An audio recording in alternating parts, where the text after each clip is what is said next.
ಓಂ ಸದಾಶಿವಸಮಾರಂಭಾಂ ಶಂಕರಾಚಾರ್ಯಮಧ್ಯಮಾಂ ಅಸ್ಮದಾಚಾರ್ಯಪರ್ಯಂತಾಂ ವಂದೇ ಗುರುಪರಂಪರಾಂ ಶ್ರುತಿಸ್ಮೃತಿಪುರಾಣಾನಾಂ ಆಲಯಂ ಕರುಣಾಲಯಂ ನಮಾಮಿ ಭಗವತ್ಪಾದಶಂಕರಂ ಲೋಕಶಂಕರಂ ಶಂಕರಂ ಶಂಕರಾಚಾರ್ಯಂ ಕೇಶವಂ ಬಾದರಾಯಣಂ ಸೂತ್ರಭಾಷ್ಯಕೃತೌ ವಂದೇ ಭಗವಂತೌ ಪುನಃ ಪುನಃ ಈಶ್ವರೋ ಗುರುರಾತ್ಮೇತಿ ಮೂರ್ತಿಭೇದವಿಭಾಗಿನೇ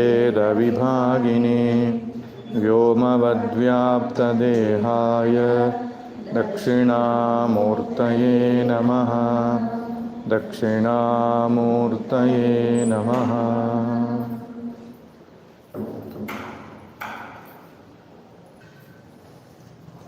ಮೊದಲನೇ ಪದ್ಯವನ್ನು ಹೇಳೋಣ. ವೇದೋ ನಿತ್ಯಮಧೀಯತಾಂ ತದುದಿತಂ ಕರ್ಮಸ್ವನುಷ್ಠೀಯತಾಂ ತೇನೇಶಸ್ಯ ವಿಧೀಯತಾಮಪಚಿದಿ ಕಾಮ್ಯೇಮತಿಸ್ತ್ಯಜ್ಯತಾಂ ಪಾಪೋಘಃ ಪರಿಧೂಯತಾಂ ಭವಸುಖೇ ದೋಷೋನುಸಂಧೀಯತಾಂ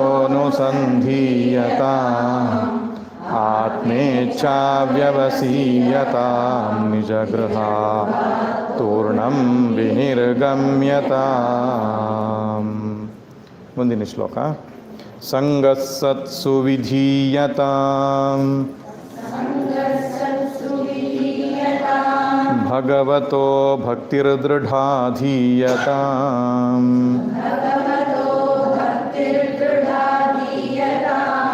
ಶಾಂತ್ಯಾದಿಃ ಪರಿಚೀಯತಾಂ ದೃಢತರಂ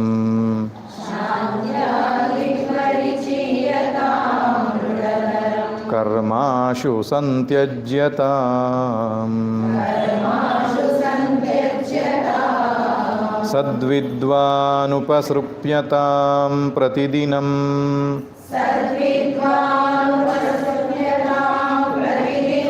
ತತ್ಪಾದುಕಾ ಸೇವ್ಯತಾಂ ಬ್ರಹ್ಮೈಕಾಕ್ಷರಮರ್ಥ್ಯತಾಂ ಶ್ರುತಿಶಿರೋ ವಾಕ್ಯಂ ಸಮಾಕರ್ಣ್ಯತಾಂ.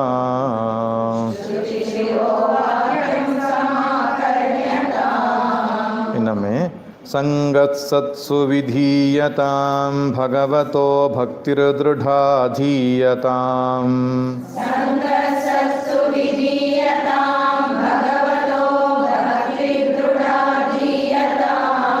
ಶಾಂತ್ಯಾದಿಃ ಪರಿಚೀಯತಾಂ ದೃಢತರಂ ಕರ್ಮಾಶು ಸಂತ್ಯಜ್ಯತಾಂ.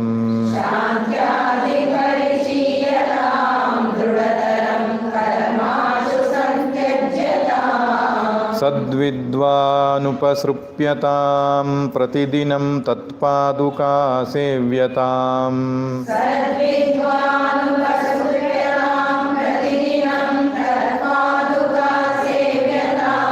ಬ್ರಹ್ಮೈಕಾಕ್ಷರಮರ್ಥ್ಯತಾಂ ಶ್ರುತಿಶಿರೋ ವಾಕ್ಯಂ ಸಮಾಕರ್ಣ್ಯತಾಂ.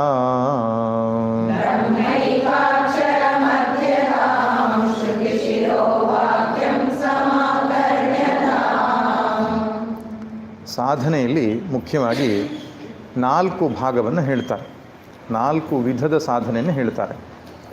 ಮೊದಲನೆಯದು ಪರಂಪರಾ ಸಾಧನೆ, ಎರಡನೆಯದು ಬಹಿರಂಗ ಸಾಧನೆ, ಮೂರನೆಯದು ಅಂತರಂಗ ಸಾಧನೆ, ನಾಲ್ಕನೆಯದು ಸಹಕಾರಿ ಸಾಧನೆ, ಐದನೆಯದು ಸಾಕ್ಷಾತ್ ಸಾಧನೆ ಅಂತ 5 ಬಗೆಯನ್ನು ಹೇಳ್ತಾರೆ. ಮೊದಲನೆಯದು ಪರಂಪರಾ ಸಾಧನೆ, ಎರಡನೇದು ಬಹಿರಂಗ ಸಾಧನೆ, ಮೂರನೇದು ಅಂತರಂಗ ಸಾಧನೆ, ನಾಲ್ಕನೇದು ಸಹಕಾರಿ ಸಾಧನೆ, ಐದನೇದು ಸಾಕ್ಷಾತ್ ಸಾಧನೆ ಅಂತ. ಪರಂಪರಾ ಸಾಧನೆ ಅಂತ ಹೇಳಿದರೆ ನಮ್ಮ ಪರಂಪರೆಯಲ್ಲಿ ನಿತ್ಯ ಅನುಷ್ಠಾನ ಅಂತ ನಮಗೇನು ಹೇಳಿದ್ದಾರಲ್ಲ, ಜಪ, ಪೂಜೆ, ಹೋಮ, ಸ್ನಾನ ಇವೆಲ್ಲವನ್ನು ಪರಂಪರಾ ಸಾಧನೆ ಅಂತ ಹೇಳ್ತಾರೆ. ಸ್ವಧರ್ಮ ಅನುಷ್ಠಾನ ಅದು ಪರಂಪರಾ ಸಾಧನೆ. ಇನ್ನು ಕರ್ಮಯೋಗವನ್ನು ಬಹಿರಂಗ ಸಾಧನೆ ಅಂತ ಹೇಳ್ತಾರೆ. ಕರ್ಮ ಪ್ರಪಂಚದಲ್ಲಿ ಇದ್ದುಕೊಂಡು ಎಲ್ಲ ಕರ್ಮಗಳನ್ನು ಮಾಡ್ತಾ ಫಲವನ್ನು ತ್ಯಾಗ ಮಾಡುವಂಥದ್ದು, ಅದು ಬಹಿರಂಗ ಸಾಧನೆ. ಬಹಿರಂಗ ಸಾಧನೆ ಅಂದರೆ ಕರ್ಮಯೋಗ. ಅಂತರಂಗ ಸಾಧನೆ ಅಂತ ಹೇಳಿದರೆ ಉಪಾಸನೆ, ಅಂದರೆ ಮೆಡಿಟೇಷನ್ ಅಥವಾ ಉಪಾಸನೆ ಅಂತ ಕರಿತೇವೆ ನಾವು. ವೇದಾಂತ ಅಥವಾ ಪರಂಪರೆಯ ಶಾಸ್ತ್ರಗಳಲ್ಲಿ ಇರುವಂಥ ಹೆಸರು ಮೆಡಿಟೇಷನ್ನಿಗೆ ಉಪಾಸನೆ ಅಂತ. ಅದನ್ನು ಅಂತರಂಗ ಸಾಧನೆ. ಇನ್ನು ಸಹಕಾರಿ ಸಾಧನೆ ಅಂತ ಹೇಳಿದರೆ ಭಗವದ್ಗೀತೆ 13ನೇ ಅಧ್ಯಾಯದಲ್ಲಿ ಕೃಷ್ಣನು 20 ಗುಣಗಳನ್ನು ಕೊಟ್ಟಿದ್ದಾನೆ. ಅಮಾನಿತ್ವಾದಿ 20 ಗುಣಗಳನ್ನು ಹೇಳ್ತಾನೆ. ಆ 20 ಗುಣಗಳನ್ನು ನಮ್ಮಲ್ಲಿ ರೂಢಿಸಿಕೊಳ್ಬೇಕು. ಅಧ್ಯಾತ್ಮ ಸಾಧನೆಯನ್ನು ಮಾಡತಕ್ಕಂತಹ, ಮೋಕ್ಷವನ್ನು ಬಯಸ್ತಕ್ಕಂತಹ ಪ್ರತಿಯೊಬ್ಬ ಮುಮುಕ್ಷುವೂ ಕೂಡ ಎಚ್ಚರಿಕೆಯಿಂದ ಅಮಾನಿತ್ವಾದಿ ಗುಣಗಳನ್ನು ತನ್ನಲ್ಲಿ ಮೈಗೂಡಿಸಿಕೊಳ್ಳಬೇಕು. ಅದನ್ನು ಸಹಕಾರಿ ಸಾಧನೆ ಅಂತ. ಏತಜ್ಞಾನಮಿತಿ ಪ್ರೋಕ್ತಂ ಅಜ್ಞಾನಂ ಯತತೋನ್ಯಥ ಅಂತ ಹೇಳ್ತಾನೆ ಕೃಷ್ಣ. ಜ್ಞಾನ ಅಂದರೆ ಜ್ಞಾನವನ್ನು ಉಂಟು ಮಾಡುವ ಸಾಧನೆ, ಆದ್ದರಿಂದ ಅದಕ್ಕೆ ಜ್ಞಾನ ಎಂಬುದಾಗಿ ಕರೆದಿದ್ದಾನೆ ಕೃಷ್ಣ. ಇದನ್ನು ಏನು ಹೇಳ್ತಾರೆ? ಸಹಕಾರಿ ಸಾಧನೆ. ಕೊನೆಗೆ ಸಾಕ್ಷಾತ್ ಸಾಧನೆ ಅಂದರೆ ಆತ್ಮನ ಶ್ರವಣ ಮನನ ನಿಧಿಧ್ಯಾಸನವನ್ನು ಸಾಕ್ಷಾತ್ ಸಾಧನೆ ಅಂತ ಕರೀತಾರೆ. ಒಟ್ಟಿನಲ್ಲಿ 5 ಪ್ರಕಾರವಾಗಿ ಹಿರಿಯರು ವಿಭಾಗಿಸಿದ್ದಾರೆ. ನಿನ್ನೆ ದಿನ ನಾವು ಪರಂಪರಾ ಸಾಧನೆ ಹಾಗೂ ಬಹಿರಂಗ ಸಾಧನೆ ಈ ಎರಡನ್ನು ನೋಡಿದೆವು. ಪರಂಪರಾ ಸಾಧನೆಯಲ್ಲಿ ಹೇಳ್ತಾರೆ ಶಂಕರ ಭಗವತ್ಪಾದರು, ವೇದೋ ನಿತ್ಯಮಧೀಯತಾಂ ತದುದಿತಂ ಕರ್ಮಸ್ವನುಷ್ಠೀಯತಾಂ, ಎರಡು ಪರಂಪರಾ ಸಾಧನೆಯಲ್ಲಿ ಹೇಳಿದ್ದಾರೆ. ತೇನೇಶಸ್ಯ ವಿಧೀಯತಾಂ ಅಪಚಿತಿ ಕಾಮ್ಯೇ ಮತಿಸ್ತ್ಯಜ್ಯತಾಂ ಮುಂತಾದಂತಹ ವಾಕ್ಯಗಳಿಂದ ಅವರು ಬಹಿರಂಗ ಸಾಧನೆ ಆದ ಕರ್ಮಯೋಗವನ್ನು ತಿಳಿಸಿದ್ದಾರೆ.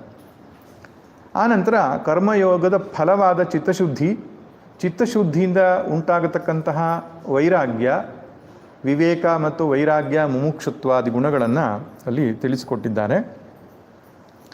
ಸೊ ಅಷ್ಟು ಆದಮೇಲೆ ನಿಜಗ್ರಹಾತ್ ತೂರ್ಣಂ ವಿನಿರ್ಗಮ್ಯತಾಂ, ಆ ಮಾತಿನ ಮೂಲಕವಾಗಿ ಶಂಕರರು ಗೃಹಸ್ಥಾಶ್ರಮದ ಜವಾಬ್ದಾರಿಯನ್ನು ಮುಗಿಸಿ ವಾನಪ್ರಸ್ಥಾಶ್ರಮಕ್ಕೆ ಹೋಗಬೇಕು ಅಂತ ಹೇಳ್ತಾರೆ. ನಮ್ಮ ಪ್ರಾಚೀನ ಪದ್ಧತಿಯಲ್ಲಿ ಆಶ್ರಮಾದಾಶ್ರಮಂಗಚ್ಚೇತ್ ಅಂತ ಹೇಳ್ತಾರೆ. ಆಶ್ರಮದಿಂದ ಆಶ್ರಮಕ್ಕೆ ಹೋಗಬೇಕು ಅಂತ. ಆದ್ದರಿಂದ ಹಿಂದೆಲ್ಲ ಇಡೀ ನಮ್ಮ ಆಯುಷ್ಯನ್ನು 4 ವಿಭಾಗ ಮಾಡ್ತಾಯಿದ್ರು.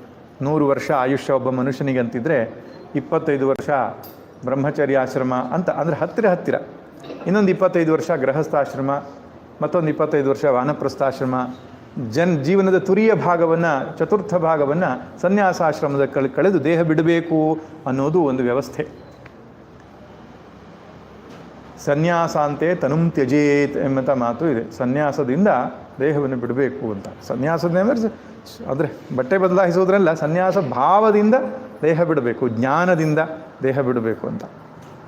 ಹಾಗೆ ಗೃಹಸ್ಥಾಶ್ರಮದ ಜವಾಬ್ದಾರಿ ಮುಗಿಸಿದ ಮೇಲೆ ವಾನಪ್ರಸ್ಥಕ್ಕೆ ತೆರಳುವಂಥದ್ದು. ಇವತ್ತಿನ ಕಾಲದಲ್ಲಿ ಅದು ವ್ಯವಸ್ಥೆ ಹೋಗಿ ವಾನಪ್ರಸ್ಥಾಶ್ರಮಿಗಳು ಇಲ್ಲ, ಕಾಣಿಸ್ತಾನೇ ಇಲ್ಲ ನಮಗಿಲ್ಲಿ ಯಾರು ಕೂಡ. ಒಂದು ಸನ್ಯಾಸಾಶ್ರಮ ಇದೆ, ಬ್ರಹ್ಮಚಾರ್ಯ ಆಶ್ರಮ ಇದೆ, ವಾನಪ್ರಸ್ಥಾಶ್ರಮದವ್ರು ಯಾರು ಅಂತ, ದೀಕ್ಷೆ ಯಾರು ಕೊಡ್ತಾರೆ, ಯಾವ ಬಟ್ಟೆ ಹಾಕಬೇಕು, ಯಾವ ರೀತಿ ಜೀವನ ಶೈಲಿ, ಯಾರಿಗೂ ಗೊತ್ತಿಲ್ಲ ವಾನಪ್ರಸ್ಥೀಯ ವ್ಯವಸ್ಥೆ ಏನು ಅಂತ. ಆದರೂ ಇದೆ ಅದಕ್ಕೆ ಶಾಸ್ತ್ರೀಯವಾಗಿ ಕ್ರಮಗಳೆಲ್ಲ. ಉತ್ತರ ಭಾರತದಲ್ಲಿ ಕೆಲವು ಕಡೆಯಲ್ಲಿ ಆ ರೀತಿ ವಾನಪ್ರಸ್ಥಾಶ್ರಮ ದೀಕ್ಷೆ ಪಡ್ಕೊಂಡು ಅರಣ್ಯಗಳಲ್ಲಿ, ಆಶ್ರಮಗಳಲ್ಲಿ ಉಳಿದುಕೊಳ್ತಾರೆ ಕೆಲವರು ಗೃಹಸ್ಥರು. ಈಗ ಮುಂದಿನ ಶ್ಲೋಕದಲ್ಲಿ ಶಂಕರ ಭಗವತ್ಪಾದರು ಆ ವಾನಪ್ರಸ್ಥಾಶ್ರಮದ ಉಪಾಸನೆಯ ವ್ಯವಸ್ಥೆ ಕುರಿತು ಹೇಳ್ತಾರೆ. ತನ್ನ ಮನೆಯ ಸಮೀಪದಲ್ಲಿ ಎಲ್ಲಾದರೂ ಒಂದು ಕಡೆಗೆ ಗುಡಿಸಲನ್ನು, ಕುಟೀರವನ್ನು ಮಾಡಿಕೊಂಡು ಅಥವಾ ಮನೆಯಲ್ಲಿಯೇ ಇರತಕ್ಕಂತಹ ಒಂದು ವ್ಯವಸ್ಥೆಯಲ್ಲಿ ಸಂಸಾರದ ಜವಾಬ್ದಾರಿಗಳನ್ನು ತನ್ನಲ್ಲಿ ಹೊತ್ತಿಸಿಕೊಳ್ಳದೆ, ತುಂಬಿಕೊಳ್ಳದೆ ತಾನು ಸಾಧುವಿನ ಜೀವನವನ್ನು, ತ್ಯಾಗಿಯ ಜೀವನವನ್ನು, ತಪಸ್ವಿಯ ಜೀವನವನ್ನು ನಡೆಸಬೇಕು ಎಂಬುದಾಗಿ ಅವರು ಹೇಳಲಿಕ್ಕೆ ಹೊರಟಿದ್ದಾರೆ. ಮೊದಲನೇದಾಗಿ ಸಂಗತ್ಸತ್ಸು ವಿಧೀಯತಾಂ, ಸತ್ಪುರುಷರಲ್ಲಿ ಸಂಘವನ್ನು ಮಾಡಬೇಕು ಅಂತ ಹೇಳ್ತಾರೆ. ಮನೆ ಬಿಟ್ಟು ಹೋದ ಮೇಲೆ ಅಲ್ಲಿ ಇಲ್ಲಿ ತಿರುಗೋದಲ್ಲ, ಕಾಷಾಯ ವಸ್ತ್ರ ಹಾಕ್ಕೊಂಡು ಊರ ಮೇಲೆ ತಿರುಗೋದಲ್ಲ. ಕಾಷಾಯ ವಸ್ತ್ರ ಹಾಕ್ಕೊಂಡು ಮೊದಲು ಮಾಡಬೇಕಾಗಿರೋ ಕೆಲಸ, ಅಥವಾ ವಾನಪ್ರಸ್ಥಾಶ್ರಮಕ್ಕೆ ಸೇರಿದ ಮೇಲೆ ಮಾಡಬೇಕು, ಸತ್ಸಂಗವನ್ನು ಮಾಡಬೇಕು.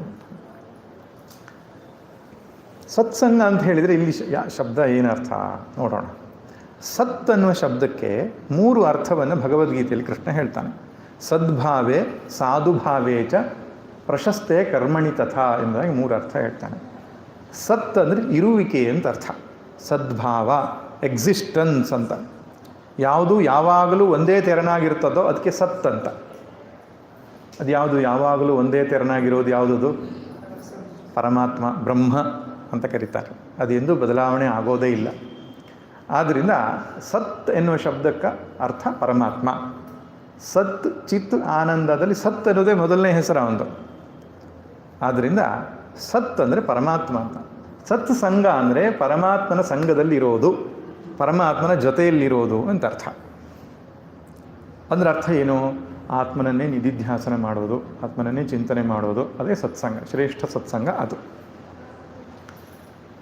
ಒಂದೊಮ್ಮೆ ಅದನ್ನು ಮಾಡಲಿಕ್ಕೆ ನಮ್ಗೆ ಆಗಲಿಲ್ಲ ಅಂತಿದ್ರೆ ಸದ್ಭಾವದಲ್ಲಿರೋದು ಅಂತ ಎರಡನೇ ಅರ್ಥ. ಯಾರು ಆ ಪರಮಾತ್ಮನೆಡೆಗೆ ನಮ್ಮನ್ನು ಕರ್ಕೊಂಡು ಹೋಗ್ತಾರೋ, ವಸ್ತುಗಳಾಗಲಿ ವ್ಯಕ್ತಿಗಳಾಗಲಿ, ಅದರ ಜೊತೆಗಿರೋದು ಕೂಡ ಸತ್ಸಂಗ, ಸಾಧು ಸಂಘ ಅಥವಾ ಸತ್ಪುರುಷರ ಸಂಘ, ಸದ್ಗ್ರಂಥಗಳ ಸಂಘ, ಸತ್ಕ್ಷೇತ್ರಗಳ ಸಂಘ, ಇದೆಲ್ಲವೂ ಸತ್ಸಂಗವೇ ಆಗ್ತದೆ. ಮೂರನೇ ಅರ್ಥ ಸತ್ಕರ್ಮಗಳಲ್ಲಿರೋದು ಅಂತಲೂ ಕೂಡ ಸತ್ಸಂಗವೇ. ಪೂಜೆ, ಜಪ, ಧ್ಯಾನ ಮುಂತಾದವುಗಳಿಗೆ ಸತ್ಸಂಗ ಎಂಬ ಅರ್ಥವೇ ಇದೆ, ಏನೂ ತೊಂದರೆ ಇಲ್ಲ. ನಮ್ಮಲ್ಲಿ ಪ್ರಸಿದ್ಧವಾಗಿ ಸತ್ಸಂಗ ಅಂತ ಯಾವುದಕ್ಕೆ ಬಂದಿದೆ ಅಂದರೆ ಪ್ರವಚನಕ್ಕೆ ಬಂದುಬಿಟ್ಟಿದೆ. ನಾನು ಸತ್ಸಂಗಕ್ಕೆ ಹೋಗ್ತೇನೆ ಅಂದರೆ ಅಲ್ಲಿ ಪ್ರವಚನ ಮಾಡ್ತಾರೆ ಅಂತ. ಸತ್ಸಂಗ ಅಂದರೆ ಭಗವತ್ ಚಿಂತನೆ ಯಾವ ರೂಪನೂ ಇರ್ಬೋದು. ಇಬ್ಬರೇ ಕೂತ್ಕೊಂಡು ಸತ್ಸಂಗ ಮಾಡ್ಬೋದು. ಕೃಷ್ಣ ಅರ್ಜುನ ಇಬ್ಬರೇ ಕೂತ್ಕೊಂಡು ಮಾಡಿದರು, ತುಂಬ ಜನ ಬರಬೇಕಂತೇನಿಲ್ಲ ಅದಕ್ಕೆ. ಇಲ್ಲಿ ಶಂಕರ ಭಗವತ್ಪಾದರು ಸತ್ಸಂಗ ಅಂತ ಯಾವ ಶಬ್ದಕ್ಕೆ ಬಳಸ್ತಾರೆ ಅಂದರೆ ಭಗವದ್ಭಕ್ತರ ಸಂಘವನ್ನು ಹೇಳ್ತಿದ್ದಾರೆ. ಜ್ಞಾನಿಗಳ ಸಂಘದಕ್ಕಿಂತಲೂ ಹೆಚ್ಚಾಗಿ ಭಕ್ತನಾಗಿರತಕ್ಕಂತಹ ಒಬ್ಬ ಜ್ಞಾನಿಯ ಸಂಘ. ಅವನ ಬಳಿಯಲ್ಲಿ ಹೋಗಿ ನಾವು ಭಗವತೋ ಭಕ್ತಿರ ದೃಢಾಧೀಯತಾಂ, ಭಗವಂತನಲ್ಲಿ ಭಕ್ತಿಯನ್ನು ದೃಢ ಮಾಡಿಕೊಳ್ಳಬೇಕು ಅಂತ ಹೇಳ್ತಾರೆ. ಈ ಸಂಘ ಅನ್ನುವಂಥದ್ದು ಇದೆಯಲ್ಲ, ಇದು ಬಹಳ ಶಕ್ತಿಶಾಲಿಯಾದಂತಹ ಒಂದು ವಸ್ತು. ನಮ್ಮ ಜೀವನದಲ್ಲಿ ಬದಲಾವಣೆ ಆಗಬೇಕು ಅಂತಿದ್ರೆ ಸಂಘ ಬದಲಾವಣೆ ಮಾಡಿದರೆ ಸಾಕು. ನಾವು ಹಾಳಾಗಬೇಕು ಅಂತಿದ್ರೂ ಕೂಡ ಸಂಘವೇ ಕಾರಣ. ಯಾರು ಯಾವ ಸಂಘದಲ್ಲಿರ್ತಾರೋ ಆ ರೀತಿ ಪರಿವರ್ತನೆ ಆಗ್ತಾರೆ ನಿಶ್ಚಿತವಾಗಿ. ನಾರದರ ಚರಿತ್ರೆಯನ್ನು ನೀವು ತೆಗೆದು ನೋಡಿದರೆ ಶ್ರೀಮದ್ ಭಾಗವತದ ಆರಂಭದಲ್ಲಿ ನಾರದರ ಕಥೆ ಬರ್ತದೆ. ಒಂದು ಊರಿನಲ್ಲಿ ಚಾತುರ್ಮಾಸ್ಯ ನಡೀತಾ ಇರ್ತದೆ. ಮಹಾತ್ಮರೆಲ್ಲ ಚಾತುರ್ಮಾಸ್ಯ ಮಾಡುವಾಗ ನಾರದರ ಪೂರ್ವ ಜನ್ಮದ ತಾಯಿ, ಆಕೆ ಉತ್ತಮ ಕುಲದವಳೇನು ಆಗಿರಲಿಲ್ಲ, ಒಂದು ಸಾಮಾನ್ಯ ಸೇವಕಿಯಾಗಿದ್ದಂಥವಳು. ಹಾಗೆ ಅವಳು ಸೇವೆ ಮಾಡ್ತಾ ಇರುವಾಗ ಸಣ್ಣ ಹುಡುಗ, ಅವರ ಅಪ್ಪ ಇರಲಿಲ್ಲ. ಆದ್ದರಿಂದ ಆ ಸತ್ಪುರುಷರು ಮಹಾತ್ಮರು ಏನು ಊಟ ಮಾಡ್ತಾಯಿದ್ರು, ಅದರಲ್ಲಿ ಎಂಜಲ್ ತೆಗೆಯೋದು, ನೆಲ ಒರೆಸೋದು, ಸೇವೆ ಮಾಡೋದು, ಅವ್ರು ಹೇಳಿದ ವಸ್ತುಗಳನ್ನು ತಂದುಕೊಡು, ಸಣ್ಣ ಹುಡುಗ, 4-5 ವರ್ಷದ ಹುಡುಗ. ಆ ರೀತಿ ಮಾಡ್ಕೊಂಡಿದ್ದು ಅವರಲ್ಲಿ ಪರಮಾತ್ಮನ ವಿಚಾರವಾಗಿ ಚರ್ಚೆ ಮಾಡುವಾಗ ಕೂತ್ಕೊಂಡು ಕೇಳ್ತಾ ಇದ್ರು, ಪೂಜೆ ಮಾಡುವಾಗ ಕೂತ್ಕೊಂಡು ನೋಡ್ತಾ ಇದ್ರು, ಜಪ ಮಾಡುವಾಗ ಅದನ್ನೇ ಗಮನಿಸ್ತಾ ಇದ್ರು. ಅವ್ರ ಹತ್ರ ಹೋಗಿ ಕೇಳ್ತಾ ಇದ್ರು, ನೀವು ಎಂಥದ್ದು ಮಾಡ್ತೀರಲ್ಲ, ನನಗೂ ಹೇಳ್ಕೊಡ್ತೀರಾ? ಹಾಂ ಕೂತ್ಕೋ, ನೀನು ಈ ಜಪ ಮಾಡು ಅಂತ ಸುಮ್ಮನೆ ಯಾವುದೊಂದು ಮಂತ್ರ ಹೇಳ್ಕೊಡೋರು. ಹಾಗೆಯೇ ಭಗವಂತನ ಪೂಜೆ, ಜಪ, ಈ ಶುದ್ಧಿಯೇ ಮುಂತಾದ ಪ್ರಕ್ರಿಯೆಗಳಿಂದ ಭಗವಂತನಲ್ಲಿ ಭಕ್ತಿ ಜಾಗೃತವಾಗ್ತಾ ಬಂತು ಅಮ್ಮನ ಹುಡುಗನಲ್ಲಿ. ಅವ್ರದ್ದು ಚಾತುರ್ಮಾಸ್ಯ ವೃತ ಮುಗಿದ ಮೇಲೆ ಹೊರಟ್ರಲ್ಲ ಸಾಧು ಸಂತರೆಲ್ಲ, ಗೋಳು ಅಂತ ಅಳೋದಂತೆ, ಹೋಗಬೇಡಿ ನೀವು ಇಲ್ಲಿಂದ ಅಂತ, ನೀವು ಇಲ್ಲೇ ಇರಬೇಕು, ಎಷ್ಟು ಖುಷಿ ಸಿಗ್ತಾ ಇತ್ತು ನನಗೆ, ಹೋಗಬೇಡಿ ನೀವು ಅಂತ. ಅವಾಗಿಲ್ಲಪ್ಪ, ನಾವು ವ್ರತ ಮುಗಿದ ಮೇಲೆ ಇನ್ನೊಂದು ಕಡೆ ಹೋಗಲೇಬೇಕು, ನಾವು ಸಾಧುಗಳು ಒಂದು ಕಡೆಗೆ ಇರಬಾರ್ದು ಅಂತ ಹೇಳ್ತಾರೆ ಅವರು. ಕೊನೆಗೆ ನಂಗೆ ಆ ಭಗವಂತನಲ್ಲಿ ಭಕ್ತಿ ದೃಢವಾಗುವಂತೆ ಆಶೀರ್ವಾದ ಮಾಡಿ ಅಂತ ಹೇಳ್ತಾರೆ. ಆಗಲಿ, ನಿನ್ನಲ್ಲಿ ಭಗವಂತನಲ್ಲಿ ಭಕ್ತಿ ಉತ್ಕಟವಾಗಿ ಹೆಚ್ಚಳವಾಗಲಿ ಅಂತ ಆಶೀರ್ವಾದ ಮಾಡಿ ಹೋಗ್ತಾರೆ ಸಂತರು. ಕೊನೆಗೆ ಆ ಅಭ್ಯಾಸ ಮುಂದುವರಿಸ್ತಾರೆ ಅವರು. ಭಗವಂತನ ಸ್ಮರಣೆ, ಜಪ, ಭಜನೆ ಮುಂತಾದವುಗಳನ್ನು ಮುಂದುವರಿಸ್ತಾರೆ. ಆ ತಾಯಿಗೆ ಹಾವು ಕಚ್ಚಿ ಇದ್ದಕ್ಕಿದ್ದಾಗೆ ಆಕೆ ಸತ್ತು ಹೋಗ್ತಾಳೆ.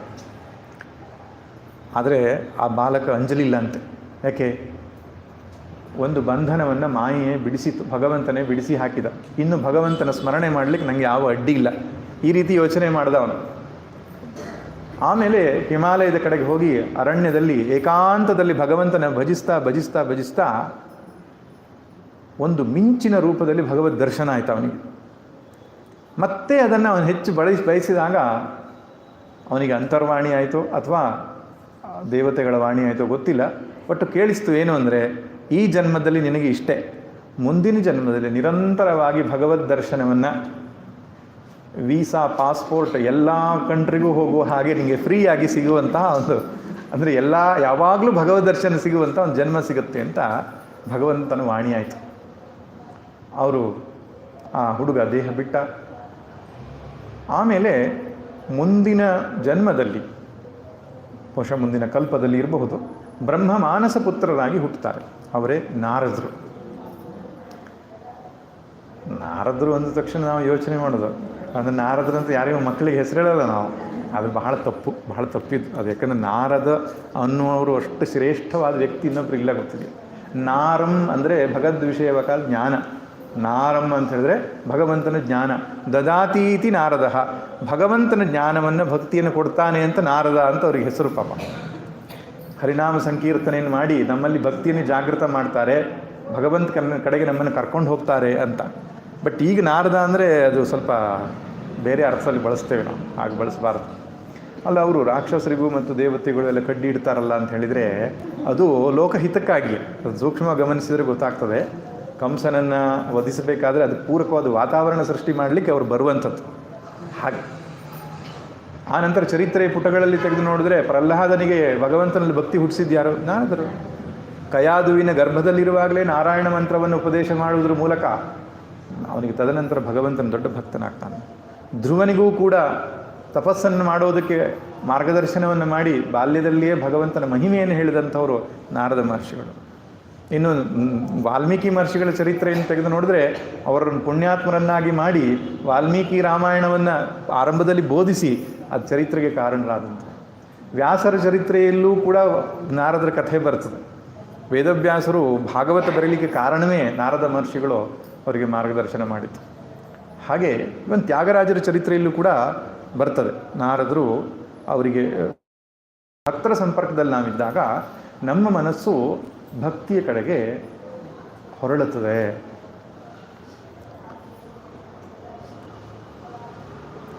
ಅಂತಹ ಶ್ರೇಷ್ಠವಾದಂತಹ ಸತ್ಪುರುಷರು ಸಿಕ್ಕಿದರೆ ನಮ್ಮ ಜೀವನದಲ್ಲಿ ಅದೊಂದು ಮಹಾಧನ್ಯತೆಯ ವಿಷಯ.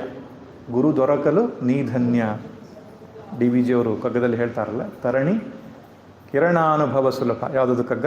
ತರಣಿ ದರುಶನಕ್ಕಿಂತ ಕಿರಣಾನುಭವ ಸುಲಭ, ಪರಮಶಾಸ್ತ್ರಕ್ಕಿಂತ ಸರಿ ಉದಾಹರಣೆ, ಪರಮತತ್ವವ ಕಂಡ ಗುರುವ ನರಸುವುದೆಲ್ಲಿ ದೊರೆತಂತು ನೀ ಧನ್ಯ ಮಂಕುತಿಮ್ಮ ಅಂತ ಹೇಳ್ತಾರೆ. ಅಂತಹ ಒಬ್ಬ ಸತ್ಪುರುಷರು ಸಿಕ್ಕಿದ್ರೆ ನಮ್ಮ ಭಾಗ್ಯ. ಹಾಗೆ ಸಿಗದೇ ಇದ್ದರೂ ಕೂಡ ಯಾರು ಭಗವಂತನ ವಿಚಾರವಾಗಿ ಮಾತಾಡ್ತಾರೆ, ಸಾಧನೆಯ ವಿಚಾರವಾಗಿ ಮಾತಾಡ್ತಾರೆ, ಭಕ್ತರ ವಿಷಯವಾಗಿ ಮಾತಾಡ್ತಾರೆ, ಲೌಕಿಕ ವಿಷಯವನ್ನು ಮಾತಾಡಲ್ಲ, ಅಂಥವರ ಸಂಪರ್ಕದಲ್ಲಿ ನಾವಿರಬೇಕು. ಯಾಕಂದರೆ ನಾರದ ಭಕ್ತಿ ಸೂತ್ರದಲ್ಲಿ ಸ್ಪಷ್ಟವಾಗಿ ಹೇಳ್ತಾರೆ, ದುಸ್ಸಂಗ ಸರ್ವಥೈವ ತ್ಯಾಜ್ಯ ಅಂತ ಹೇಳ್ತಾರೆ. ದುಸ್ಸಂಗವನ್ನು ಸರ್ವಥಾ ತ್ಯಾಜ್ಯ ಮಾಡಬೇಕು ಅಂತ. ನಮ್ಮ ಮನಸ್ಸಿನಲ್ಲಿ ಭಗವದ್ಭಕ್ತಿಯ ಬೀಜವನ್ನು ಬಿತ್ತಿ ಅದನ್ನು ಸಸಿಯಾಗಿ ಮೊಳಕೆಯಾಗಿ ವೃಕ್ಷವಾಗುವಂತೆ ಮಾಡೋದು ಕಷ್ಟ. ಅದು ಹುಟ್ಟಿದ ಗಿಡವನ್ನು ಕೀಳುವುದಕ್ಕೆ, ಅದನ್ನು ಬಂಜರ ಭೂಮಿಯಾಗಿ ಮಾಡೋದಕ್ಕೆ ತುಂಬ ಸುಲಭ. ನೀವು ಸ್ವಲ್ಪ ಬುದ್ಧಿಜೀವಿಗಳ 4 ನೀವು ಟಾಕ್ಸ್ ಕೇಳಿದ್ರೆ ಗೊತ್ತಾಗ್ತದೆ. ರಾಮನಿಲ್ಲ, ಸನಾತನ ಧರ್ಮ ಎಲ್ಲ ಮುಖ್ಯ ಅಲ್ಲ ಅಂಥದ್ದನ್ನು ಕೇಳಿಬಿಟ್ರೆ ನಾವು ರಾಮನ ವಿಗ್ರಹದ ಮುಂದೆ ಕೂತ್ಕೊಂಡ್ರು ಅರೆ ಅದು ಸಂಶಯ ಶುರು ಆಗ್ತದೆ ನಾವು. ಯಾಕಂದರೆ ನಮ್ಮ ಮನಸ್ಸಿನ ಸ್ವಭಾವದ ಮೊದಲೇ ಸಂಶಯಗ್ರಸ್ತ ಪ್ರಾಣಿ ಮನುಷ್ಯ.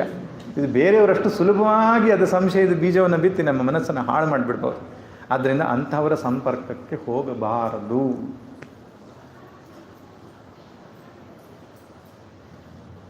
ನಮಗೆ ಅಂತಹವರ ಸಂಪರ್ಕ ಸಿಗಲಿಲ್ವೋ, ಗ್ರಂಥಗಳನ್ನು ಪ್ರಾಚೀನರು ಸಾಕಷ್ಟು ಕೊಟ್ಟಿದ್ದಾರೆ. ಶ್ರೀಮದ್ ಭಾಗವತ ಇದೆ, ರಾಮಕೃಷ್ಣ ಪರಮಹಂಸರ ವಚನವೇದ ಇದೆ, ಗುರುಚರಿತ್ರೆ ಇದೆ, ಎಷ್ಟು ಪುರಾಣಗಳೆಲ್ಲವೂ ಭಕ್ತಿಯನ್ನು ಜಾಗೃತ ಮಾಡಲಿಕ್ಕೆ ಇರತಕ್ಕಂಥ ಗ್ರಂಥಗಳು, ಭಗವದ್ ಮಹಿಮೆಯನ್ನು ವಿಷಯವಾಗಿ ಹೇಳತಕ್ಕಂಥ ಗ್ರಂಥಗಳು. ಆದ್ದರಿಂದ ಸತ್ಪುರುಷರ ಸಂಘವನ್ನು ನಾವು ಮಾಡಬೇಕು, ಭಗವದ್ಭಕ್ತರ ಸಂಘವನ್ನು ಮಾಡಬೇಕು. ಸಂಸ್ಕೃತದಲ್ಲಿ ಒಂದು ಸುಭಾಷಿತ ಬಹಳ ಚೆನ್ನಾಗಿದೆ. ಅದರ ಕನ್ನಡ ಅರ್ಥ ಹೇಗಿದೆ ಅಂದರೆ, ಸ್ವಾತಿ ಮಳೆ ಅನ್ನುವಂಥದ್ದು ಆಕಾಶದಿಂದ ಕೆಳಗೆ ಬೀಳುವಾಗ ಯಾವ ಜಾಗದ ಮೇಲೆ ಬೀಳ್ತದೋ ಅದರ ಸಂಸ್ಕಾರ ಆ ರೀತಿ ಉಂಟಾಗ್ತದೆ ಅಂತ ಹೇಳ್ತಾರೆ. ಆ ಮಳೆ ಹನಿ ಕಾದ ಅಂತಹ ಒಂದು ಬಂಡೆಯ ಮೇಲೆ ಬಿದ್ದರೆ ತತ್ಕ್ಷಣ ಆವಿಯಾಗಿ ಹೋಗ್ತದೆ. ನಾಮಾಪಿ ನ ಶ್ರೂಯತೆ, ಅದರ ಹೆಸರು ಕೂಡ ಇಲ್ಲದಂತಾಗ್ತದೆ. ಅದೇ ಮಳೆ ಹನಿ ಕಮಲದ ದಳದ ಮೇಲೆ ಬಿದ್ದರೆ ಮುತ್ತಿನಂತಾಗಿ ಹೊಳೆಯುತ್ತದೆ. ಅದೇ ಸ್ವಾತಿಯ ಮಳೆ ಹನಿ ಕಪ್ಪೆ ಚಿಪ್ಪಿನ ಒಳಗೆ ಬಿದ್ದರೆ ಮುತ್ತೇ ಆಗುತ್ತದೆ ಅಂತ. ಅಂದರೆ ಯಾರ್ಯಾರ ಸಂಪರ್ಕದಲ್ಲಿ ನೀವು ಬರ್ತೀರೋ ಹಾಗಾಗಿ ಆಗುತ್ತೀರಾ ಅಂತ. ಖಂಡಿತವಾಗಿ ಯಾರ್ಯಾರು ಸಂತರಿದ್ದಾರೋ ಇವತ್ತು ಅವರೆಲ್ಲರೂ ದೊಡ್ಡ ದೊಡ್ಡ ಸಂತರ ಸಂಪರ್ಕಕ್ಕೆ ಬಂದವರೇ. ರಾಮಕೃಷ್ಣ ಪರಮಹಂಸರ ಸಂಪರ್ಕಕ್ಕೆ ಬರೆದಿದ್ದರೆ ನಮಗೆ ವಿವೇಕಾನಂದ ಸ್ವಾಮಿಗಳು ಸಿಗ್ತಿರಲಿಲ್ಲ. ಸ್ವಾಮಿ ಚಿನ್ಮಯಾನಂದರು ಸಿಗಬೇಕಾದ್ರೆ ಸ್ವಾಮಿ ತಪೋವನ ಮಹಾರಾಜ ಸ್ವಾಮಿ ಶಿವಾನಂದರಂತಹ ಮಹಾತ್ಮರ ಸಂಪರ್ಕಕ್ಕೆ ಬೇಕಾಯಿತು. ಆದ್ದರಿಂದ ಚರಿತ್ರೆಯಲ್ಲೆಲ್ಲ ಮಹಾತ್ಮರು ಕೂಡ ಇನ್ನೊಬ್ಬರನ್ನು ಪ್ರೇರೇಪಿಸಿದ್ದಾರೆ. ರಮಣ ಮಹರ್ಷಿಗಳಂಥವ್ರು ಹೆಚ್ಚು ಮಾತನಾಡದಿದ್ದರೂ ಅವರ ದರ್ಶನ ಮಾತ್ರದಿಂದಲೇ ಎಷ್ಟೋ ಜನ ಪರಿವರ್ತನೆಯನ್ನು ಪಡೆದಿದ್ದಾರೆ. ಆದರೆ ಸತ್ಸಂಗಕ್ಕೆ ಬಹಳ ಶಕ್ತಿ ಇದೆ. ಆಮೇಲೆ ಏನು ಮಾಡಬೇಕು? ಭಗವತೋ ಭಕ್ತಿರ್ದೃಢಾಧೀಯತಾಂ, ಭಗವಂತನಲ್ಲಿ ಭಕ್ತಿಯನ್ನು ಹೆಚ್ಚು ಮಾಡಿಕೊಳ್ಬೇಕು ಅಂತ ಹೇಳ್ತಾರೆ ಶಂಕರರು.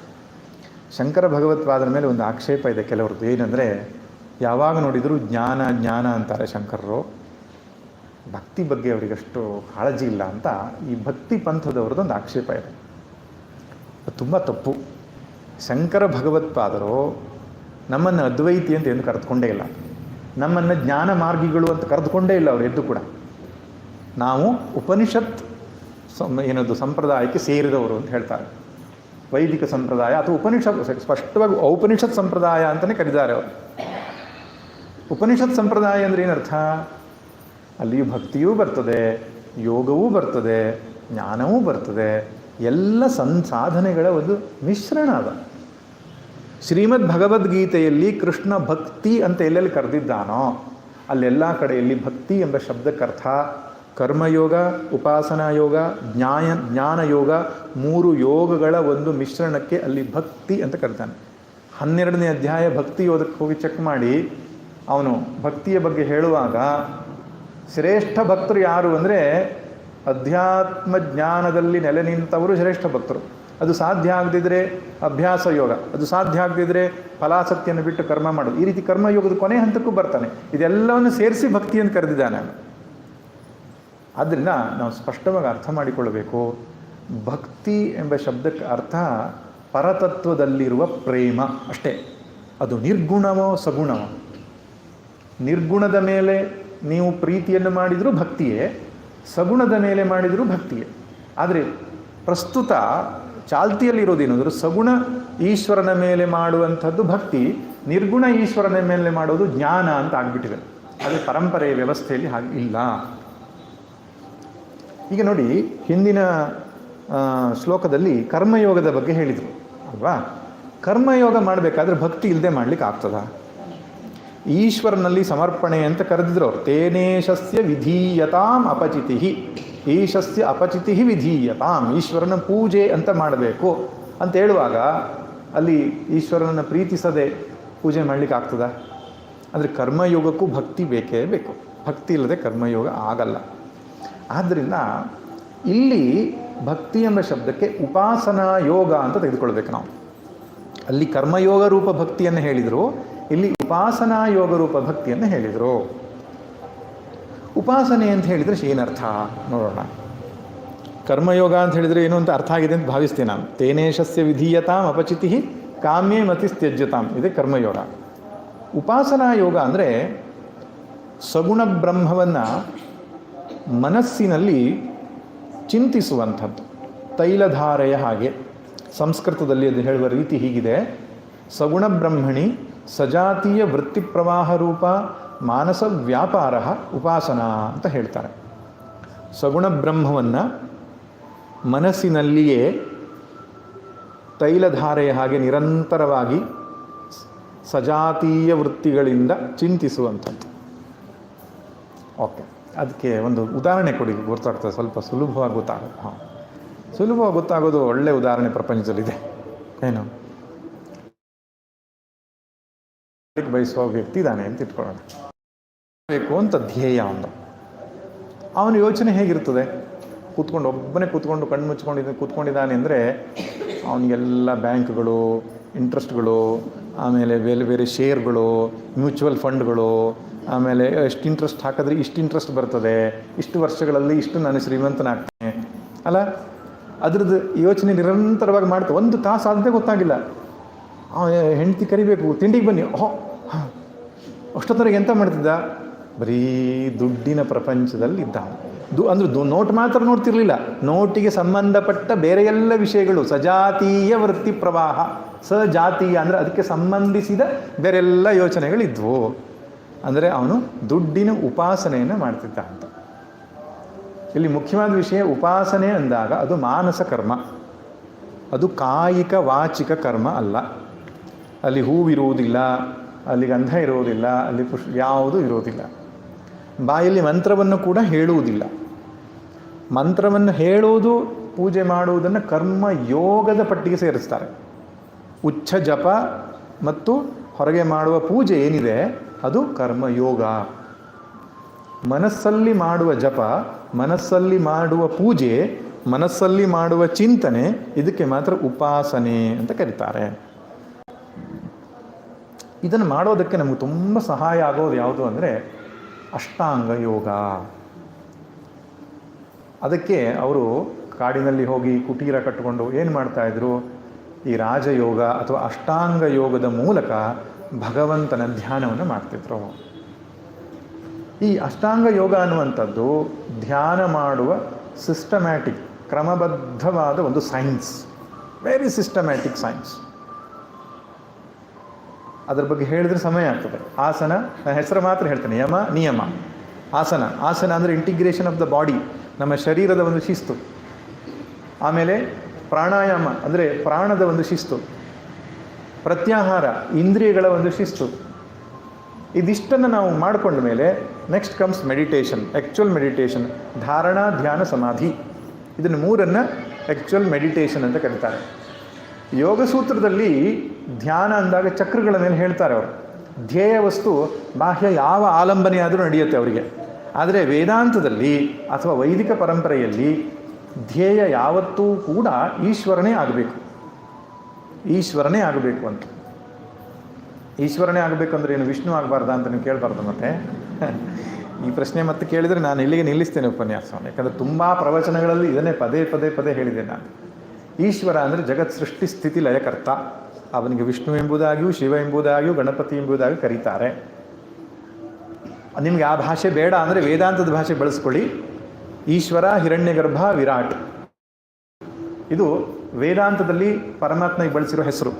ಪುರಾಣಗಳಲ್ಲಿ ಬಳಸಿರೋ ಹೆಸರು ವಿಷ್ಣು, ಅಂಬಿಕಾ, ಶಿವ, ಗಣಪತಿ ಮುಂತಾದ ಹೆಸರುಗಳನ್ನು ಬಳಸಿದ್ದಾರೆ.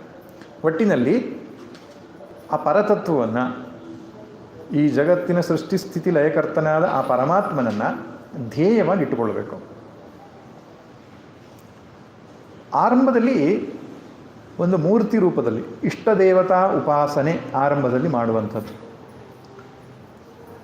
ಇಷ್ಟ ದೇವತೆ ಅಂತ ಹೇಳಿದರೆ ಒಂದು ಮೂರ್ತಿ, ಒಂದು ವಿಗ್ರಹ ರೂಪದಲ್ಲಿ, ಒಂದು ವಿಶಿಷ್ಟವಾದ ಆಕಾರದ ರೂಪದಲ್ಲಿ ನಾವು ಅವನನ್ನು ಧ್ಯಾನ ಮಾಡ್ತಕ್ಕಂಥದ್ದು.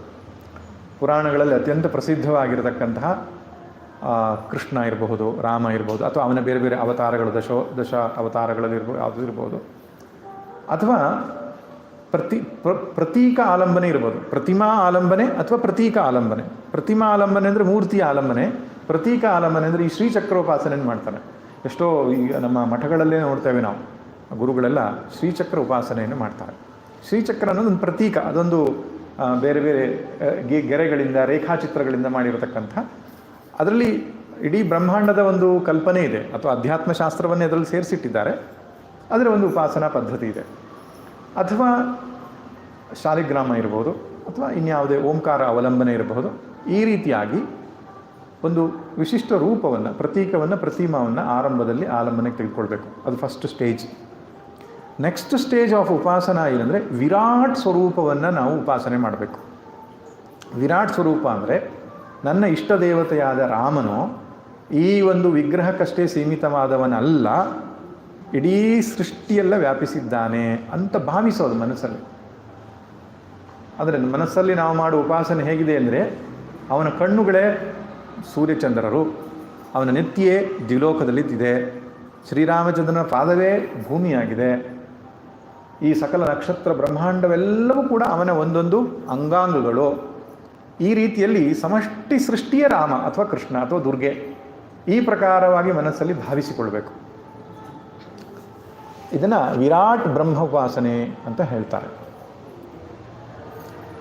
ಹಾಗೆ ಹಿರಣ್ಯ ಗರ್ಭ ಉಪಾಸನೆಯೂ ಇದೆ. ಹಿರಣ್ಯ ಗರ್ಭ ಅಂದರೆ ಸಮಷ್ಟಿ ಪ್ರಾಣ ಮತ್ತು ಸಮಷ್ಟಿ ಮನಸ್ಸು ಬುದ್ಧಿ ಅಹಂಕಾರವನ್ನು ಅಭಿಮಾನಿಯಾಗಿರುವವನಿಗೆ ಹಿರಣ್ಯ ಗರ್ಭ ಅಂತ ಹೇಳ್ತಾರೆ.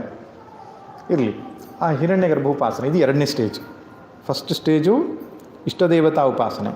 ಇಷ್ಟದೇವತೆಗಷ್ಟೇ ಸೀಮಿತ ಆಗಬಾರದು ನಮ್ಮ ಉಪಾಸನೆ, ಸಮಷ್ಟಿ ಸೃಷ್ಟಿಗೆ ವ್ಯಾಪಿಸಬೇಕು. ಗೊತ್ತಾಯ್ತಲ್ಲ? ನೀವು ಅದು ವ್ಯಾಪಿಸಿಲ್ಲ ಅಂದರೆ ಮುಂದೆ ವೇದಾಂತಕ್ಕೆ ಹೋಗ್ಲಿಕ್ಕೆ ಕಷ್ಟ ಆಗ್ತದೆ. ಯಾಕೆ ಕಷ್ಟ ಆಗ್ತದೆ ಅಂತ ಹೇಳ್ತೇನೆ. ವೇದಾಂತ ಏನು ಹೇಳುತ್ತೆ ಫೈನಲಿ? ಅಹಂ ಬ್ರಹ್ಮಾಸ್ಮಿ ಅಂತ ಹೇಳಿದ ಮೇಲೆ ಯದಯಮಾತ್ಮ, ಇದೆಲ್ಲವೂ ಆತ್ಮವೇ ಎಂಬುದಾಗಿ ಹೇಳ್ತದೆ, ಅಥವಾ ಇದೆಲ್ಲವೂ ಬ್ರಹ್ಮವೇ ಎಂಬುದಾಗಿ ಹೇಳುತ್ತೆ. ನೀವು ನಾನು ಮಾತ್ರ ಬ್ರಹ್ಮ, ಉಳಿದೆಲ್ಲ ಅಬ್ರಹ್ಮ ಅಂತ ಹೇಳಿದ್ರೆ ವೇದಾಂತ ಅಲ್ಲ ಅದು. ಅದಕ್ಕೆ ಸಮಷ್ಟಿಯನ್ನು ತೆಗೆದುಕೊಂಡೇ ವೇದಾಂತ ಚಿಂತನೆಗೆ ಹೊರಡಬೇಕು ನಾವು. ಇಡೀ ಸಮಷ್ಟಿ ಸೃಷ್ಟಿಯೇ ಈಶ್ವರ ಅಂತ ಉಪಾಸನೆ ಮಾಡಿದವನಿಗೆ ಆ ಈಶ್ವರನೇ ನನ್ನ ಆತ್ಮ ಅಂತ ಹೇಳಿದಾಗ ಕಾಣುವ ಸೃಷ್ಟಿಯೆಲ್ಲವೂ ನಾನೇ ಅಂತ ಅಲ್ಲಿ ಹೇಳಲಿಕ್ಕೆ ಆಗ್ತದೆ. ಆದ್ದರಿಂದ ಪ್ರಾಚೀನವಾದ ವ್ಯವಸ್ಥೆ ಉಪಾಸನೆ ಎಂದಾಗ ಸಮಷ್ಟಿಯನ್ನು ಪರಮಾತ್ಮ ತೆಗೆದುಕೊಳ್ಳೋದು. ಅದಕ್ಕೆ ಲಲಿತಾ ಸಹಸ್ರನಾಮವನ್ನು, ವಿಷ್ಣು ಸಹಸ್ರನಾಮ ಧ್ಯಾನ ಶ್ಲೋಕ ನೋಡುವಾಗ ಅಥವಾ ಲಲಿತಾ ಸಹಸ್ರನಾಮದ ಅರ್ಥ ತೆಗೆದು ನೋಡಿ ಗೊತ್ತಾಗುತ್ತೆ. ಪ್ರತಿಯೊಂದು ನಾಮದಲ್ಲಿಯೂ ನಿರ್ಗುಣ ಸಗುಣ ಎರಡವನ್ನು, ಸಮಷ್ಟಿ ವ್ಯಷ್ಟಿ ಎಲ್ಲವನ್ನೂ ಅದು ಹೇಳುತ್ತೆ. ಸಮಷ್ಟಿ ರೂಪದ ಲಲಿತೆಯನ್ನು ಹೇಳುತ್ತೆ, ವ್ಯಷ್ಟಿ ರೂಪದ ಲಲಿತೆಯನ್ನು ಆಕೆಯ ಲೀಲೆಗಳನ್ನು ಹೇಳುತ್ತೆ. ಹಾಗೆ ವೇದದಲ್ಲಿ ಕೂಡ ರುದ್ರ ಮಂತ್ರ ಅಂತ ಬರುತ್ತೆ. ಆ ರುದ್ರ ಪ್ರಶ್ನೆಯಲ್ಲಿ ಸಮಷ್ಟಿಯನ್ನು ರುದ್ರ ಎಂಬುದಾಗಿ ಹೇಳ್ತಾರೆ. ಹಾಗೆ ಇಡೀ ಸೃಷ್ಟಿಯನ್ನೇ ಪರಮಾತ್ಮ ಅಂತ ವಿಶ್ವರೂಪ ಉಪಾಸನೆ ಅಥವಾ ವಿರಾಟ್ ಉಪಾಸನೆ ಎಂಬುದಾಗಿ ಹೇಳ್ತಾರೆ. ಭಗವದ್ಗೀತೆ 10ನೇ ಅಧ್ಯಾಯದಲ್ಲಿ ವ್ಯಷ್ಟಿಯನ್ನು ಹೇಳಿದ್ರೆ 11ನೇ ಅಧ್ಯಾಯದಲ್ಲಿ ವಿಶ್ವರೂಪವನ್ನು ಹೇಳ್ತಾನೆ. ಅಂದರೆ ಆ ಸ್ಟೇಜಿಗೆ ಹೋಗಬೇಕು ನಾವು, ಇಲ್ಲಿಂದ ಅಲ್ಲಿಗೆ ಟ್ರಾನ್ಸ್ಫರ್ ಆಗಬೇಕು. ಆಮೇಲೆ ಮುಂದಿನ ಒಂದು ಸ್ಟೇಜ್ ಇದೆ, ಏನಂದರೆ ಆ ಸಮಷ್ಟಿಯನ್ನು ಹೊತ್ತುಕೊಂಡಿರುವ ಪರಮಾತ್ಮನೋ ನಾನೇ ಅಂತ ಉಪಾಸನೆ ಮಾಡೋದು. ಅದನ್ನು ಅಹಂಗ್ರಹೋಪಾಸನೆ ಅಂತ, ಅಹಂಗ್ರಹ ಉಪಾಸನೆ ಅಂತ. ನಾನೇ ಆ ಸಮಷ್ಟಿ ಸೃಷ್ಟಿಯಲ್ಲಿರ್ತಕ್ಕಂಥ ಈಶ್ವರ. ಇದು ಜ್ಞಾನ ಅಲ್ಲ, ಇಟ್ಸ್ ಒನ್ಸ್ ಅಗೇನ್ ಉಪಾಸನೆ. ಉಪಾಸನೆಗೂ ಜ್ಞಾನಕ್ಕೂ ಇರುವ ವ್ಯತ್ಯಾಸ ಏನಂದರೆ, ಜ್ಞಾನವು ಅನ್ನೋದು ವಸ್ತುತಂತ್ರ, ಇದು ಕರ್ತೃತಂತ್ರ ಅಂತ ಹೇಳ್ತಾರೆ. ಕರ್ತೃತಂತ್ರ ಅಂದರೆ ಇದು ತಲೆ ಕೆಡಿಸ್ಕೊಳ್ಳೋದು ಬೇಡ. ನಾವು ಹೇಗೆ ಮಾಡಬೇಕು ಉಪಾಸನೆ, ಹಾಗೆ ಮಾಡ್ಬೋದು, ಮಾಡದೇ ಇರ್ಬೋದು, ಬೇರೆ ರೀತಿಯಿಂದ ಮಾಡ್ಬೋದು. ಆ ರೀತಿ ಅವಕಾಶ ಇದ್ದರೆ ಕರ್ತೃತಂತ್ರ. ವಸ್ತುತಂತ್ರ ಅಂದರೆ ವಸ್ತು ಹೀಗಿದೆ ಎಂಬುದಾಗಿ ಅರ್ಥ ಮಾಡ್ಕೊಳ್ಳೋದು. ಬೆಂಕಿ ಬಿಸಿ ಇದೆ, ಅದು ಅಮೇರಿಕಾದಲ್ಲಿಯೂ ಒಂದೇ, ಇಲ್ಲಿಯೂ ಒಂದೇ. ಅದ್ರ ಉಪಾಸನೆ ನಮ್ಮದು ಬೇರೆ, ನಿಮ್ಮದು ಬೇರೆ ಆಗ್ಬೋದು. ಆದ್ದರಿಂದ ಉಪಾಸನೆ ಅನ್ನೋದು ಕರ್ತೃತಂತ್ರ, ಜ್ಞಾನ ಅನ್ನೋದು ವಸ್ತುತಂತ್ರ. ಇಲ್ಲಿ ನಾನೇ ಈ ವಿರಾಟ್ ರೂಪದ ಪರಮಾತ್ಮ ಅಂತ ಅನುಸಂಧಾನ ಮಾಡೋದು ಉಪಾಸನೆ, ಜ್ಞಾನ ಅಲ್ಲ. ಜ್ಞಾನ ಬೇರೆ, ಅದು ಬಂದಾಗ ಹೇಳ್ತೇನೆ. ಈ ಸ್ಟೇಜಿಗೆ ಹೋಗಬೇಕು ನಾವು. ಅದಕ್ಕೂ ಲಲಿತಾ ಸಹಸ್ರನಾಮದಲ್ಲಿ ಕೂಡ ಒಂದು ಧ್ಯಾನ ಶ್ಲೋಕದಲ್ಲಿ ಲಲಿತಾ ಅಹಮಿತ್ಯವು ಉಪಾಸ ಏನೊಂದು ಶ್ಲೋಕ ಬರುತ್ತಲ್ಲ, ಅದೊಂದು ಶ್ಲೋಕದಲ್ಲಿ ಬರ್ತದೆ. ಅಂದರೆ ಅದನ್ನೇ ಅಹಂಗ್ರಹೋಪಾಸನೆ ಅಂತ ಹೇಳೋದು. ಆ ಸಮಷ್ಟಿ ಆಶ್ರಯವಾಗಿರುವಂತಹ ಈಶ್ವರ ಹಿರಣ್ಯಗರ್ಭ ಏನಿದ್ದಾನೋ ಅವನೇ ನಾನು ಅಂತ ಅನುಸಂಧಾನ ಮಾಡೋದು. ಸರಿ, ಇದನ್ನು ನಾವು ದೃಢವಾಗಿ ಮಾಡಬೇಕು. ದೃಢವಾಗಿ ಮಾಡುವ ಎಂಬ ಶಬ್ದಕ್ಕೆ ಏನು ಅರ್ಥ ಅಂದರೆ, ಆ ಭಗವದ್ಭಾವದಿಂದ ತುಂಬಬೇಕು. ಉಸಿರು ತುಂಬಬೇಕು, ನಮ್ಮ ದೃಷ್ಟಿ ತುಂಬಬೇಕು, ನಮ್ಮ ಕಿವಿ ತುಂಬಬೇಕು, ನಮ್ಮ ನಾಲಿಗೆ ತುಂಬಬೇಕು ಆ ಭಗವದ್ಭಾವದಲ್ಲಿ. ಅಷ್ಟರ ಮಟ್ಟಿಗೆ ನಮ್ಮಲ್ಲಿ ಆ ಭಗವದ್ಭಾವ ಇಳಿಯಬೇಕು ಅಂತ ಹೇಳ್ತಾನೆ. ಅದನ್ನು ಕೃಷ್ಣ ಗೀತೆಯಲ್ಲಿ ಸ್ಪಷ್ಟವಾಗಿ ಹೇಳಿದ್ದಾನೆ. ಭಕ್ತನ ಲಕ್ಷಣ ಹೇಳುವಾಗ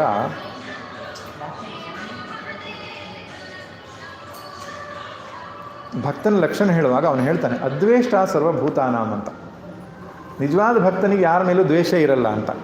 ಈ ರೀತಿ ಹಿರಣ್ಯಗರ್ಭ ಉಪಾಸನೆ ಅಥವಾ ವಿರಾಟ್ ಬ್ರಹ್ಮ ಉಪಾಸನೆ ಮಾಡಿದಾಗ ದ್ವೇಷ ಇರಲಿಕ್ಕೆ ಹೇಗೆ ಸಾಧ್ಯ ನಮಗೆ? ಈ ರೀತಿ ಪರಮಾತ್ಮ ಉಪಾಸನೆಯನ್ನು ಮಾಡಿದಾಗ ಸಮತ್ವ ಬುದ್ಧಿ ಇಲ್ಲದೇ ಏನಾಗಲಿಕ್ಕೆ ಸಾಧ್ಯ? ಯಾಕಂದರೆ ಏನಿದ್ರೂ ಭಗವಂತನ ಪ್ರಸಾದ ಅಂತ ಸ್ವೀಕರಿಸೋ ಬುದ್ಧಿ ಬಂದೇ ಬರುತ್ತೆ. ಇಡೀ ವ್ಯಕ್ತಿತ್ವವೇ ಬದಲಾಯಿಸುತ್ತೆ ಇದರಿಂದ. ಆದರೆ ಯಾರೋ ಹೇಳ್ತಾ ಇದ್ರು, ನಿಜವಾದ ಭಕ್ತ ಅಂದರೆ ಯಾರು ಅಂದರೆ ಪರಮಾತ್ಮನ ಮುಂದೆ ಹೋಗಿ ಕಷ್ಟ ಇದೆ ಅಂತ ಹೇಳೋನಲ್ಲ, ನನಗಂಥ ಪರಮಾತ್ಮ ಜೊತೆಯಲ್ಲಿದ್ದಾನೆ ಅಂತ ಹೇಳೋದು. ನೋಡುವ ಸೃಷ್ಟಿಯಲ್ಲೂ ಪರಮಾತ್ಮ ಆದಮೇಲೆ ನಮಗೆ ಬೇಕು ಮತ್ತು ಬೇಡ ಅಂತ ಹೇಗೆ ಹುಟ್ಟಲಿಕ್ಕೆ ಸಾಧ್ಯ? ಇಲ್ಲಿಂದಲೇ ವೇದಾಂತಕ್ಕೆ ನಿಜವಾದ ಸಿದ್ಧತೆ, ಒಂದು ಸಾಧನ ಚತುಷ್ಟಯ ಸಿದ್ಧತೆ ಆಗುವಂಥದ್ದೇ ಈ ಕರ್ಮೋಪಾಸನೆ ವ್ಯವಸ್ಥೆಯಿಂದ. ನಾವು ಸಾಮಾನ್ಯವಾಗಿ ಈ ಮಾರ್ಗದಲ್ಲಿ ಬರೋಲ್ಲ. ಈಗಿನ ವೇದಾಂತದ ವಿದ್ಯಾರ್ಥಿಗಳೆಲ್ಲ ಬರುವ ಮಾರ್ಗ ಯಾವುದು ಅಂದರೆ, ಕರ್ಮವನ್ನೂ ಮಾಡಲ್ಲ, ಕರ್ಮಯೋಗವನ್ನೂ ಮಾಡಲ್ಲ, ಉಪಾಸನೆಯೂ ಮಾಡಲ್ಲ, ಡೈರೆಕ್ಟ್ ನಾವು ಸ್ಟಡಿ ಆಫ್ ವೇದಾಂತಕ್ಕೆ ಬರ್ತೇವೆ. ಅವಾಗೇನಾಗುತ್ತೆ, ರಾಗದ್ವೇಷ ಶಿಥಿಲವಾಗಿರೋಲ್ಲ, ಎಲ್ಲ ಇರ್ತದೆ, ಅದರೊಟ್ಟಿಗೆ ವೇದಾಂತ ಜ್ಞಾನವೂ ಇರ್ತದೆ, ಯಾವ ಪ್ರಯೋಜನಕ್ಕೂ ಬರಲ್ಲ. ಅದರ ಪರಂಪರೆಯಲ್ಲಿ ಹಾಗಿರಲಿಲ್ಲ ವ್ಯವಸ್ಥೆ. ಅಗ್ನಿಹೋತ್ರಾದಿ ಕರ್ಮಗಳನ್ನು ಮಾಡ್ತಿದ್ದ, ನಿಧಾನಕ್ಕೆ ಕರ್ಮಯೋಗಕ್ಕೆ ಬರ್ತಿದ್ದ, ಅಲ್ಲಿಂದ ವಾನಪ್ರಸ್ಥಾಶ್ರಮಕ್ಕೆ ಬಂದು ಭಗವದ್ ಉಪಾಸನೆಯನ್ನು ಮಾಡ್ತಿದ್ದ. ಉಪಾಸನೆಯಿಂದಾಗಿ ಒಂದು ಹಂತದ ಚಿತ್ತ ನೈಶ್ಚಲ್ಯತ್ವವನ್ನು ಪ್ರಾಪ್ತಿ ಮಾಡಿಕೊಂಡ ಮೇಲೆ ಆತ್ಮನ ಶ್ರವಣಮನ ನಿಧಿಧ್ಯಾಸನ ಮಾಡ್ತಿದ್ದ. ಅಲ್ಲಿ ಆತ್ಮಜ್ಞಾನ ಆದಮೇಲೆ ಆತ್ಮನಿಷ್ಠೆಯೇ, ಸರ್ವಾತ್ಮ ಭಾವವೇ ತಕ್ಷಣ ಅವನಿಗೆ ಉಂಟಾಗ್ತಿತ್ತು. ನಮಗೆ ಆತ್ಮಜ್ಞಾನ ಅಧ್ಯಯನ ಮಾಡಿದ ಮೇಲೂ ಕೂಡ ದೀರ್ಘಕಾಲ ನಿಧಿಧ್ಯಾಸನ ಬೇಕು. ಯಾಕೆ? ನಮ್ಮಲ್ಲಿ ಬ್ಯಾಕ್ ಡೋರ್ ಎಂಟ್ರಿ ಇರೋದ್ರಿಂದ.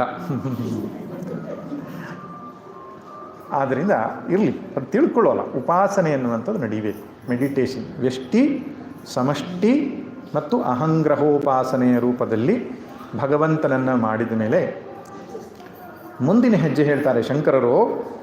ಶಾಂತ್ಯಾದಿ ಪರಿಚೀಯತಾಂ, ಶಾಂತಿ ಆದಿ ಪರಿಚೀಯತಾಂ, ಶಾಂತಿ ಮುಂತಾದ ಗುಣಗಳನ್ನು ನಮ್ಮಲ್ಲಿ ಅಳವಡಿಸಿಕೊಳ್ಳಬೇಕು, ಸಂಗ್ರಹಿಸಬೇಕು, ಅಥವಾ ನಮ್ಮಲ್ಲಿ ಬೆಳೆಸಿಕೊಳ್ಳಬೇಕು ಅಂತ ಹೇಳ್ತಾರೆ. ಶಾಂತಿ ಆದಮೇಲೆ ಆದಿ ಅಂದರೆ ಯಾವುದು? ಎಟ್ಸೆಟ್ರಾ ಅಂತ. ಶಾಂತಿ ಎಟ್ಸೆಟ್ರಾ.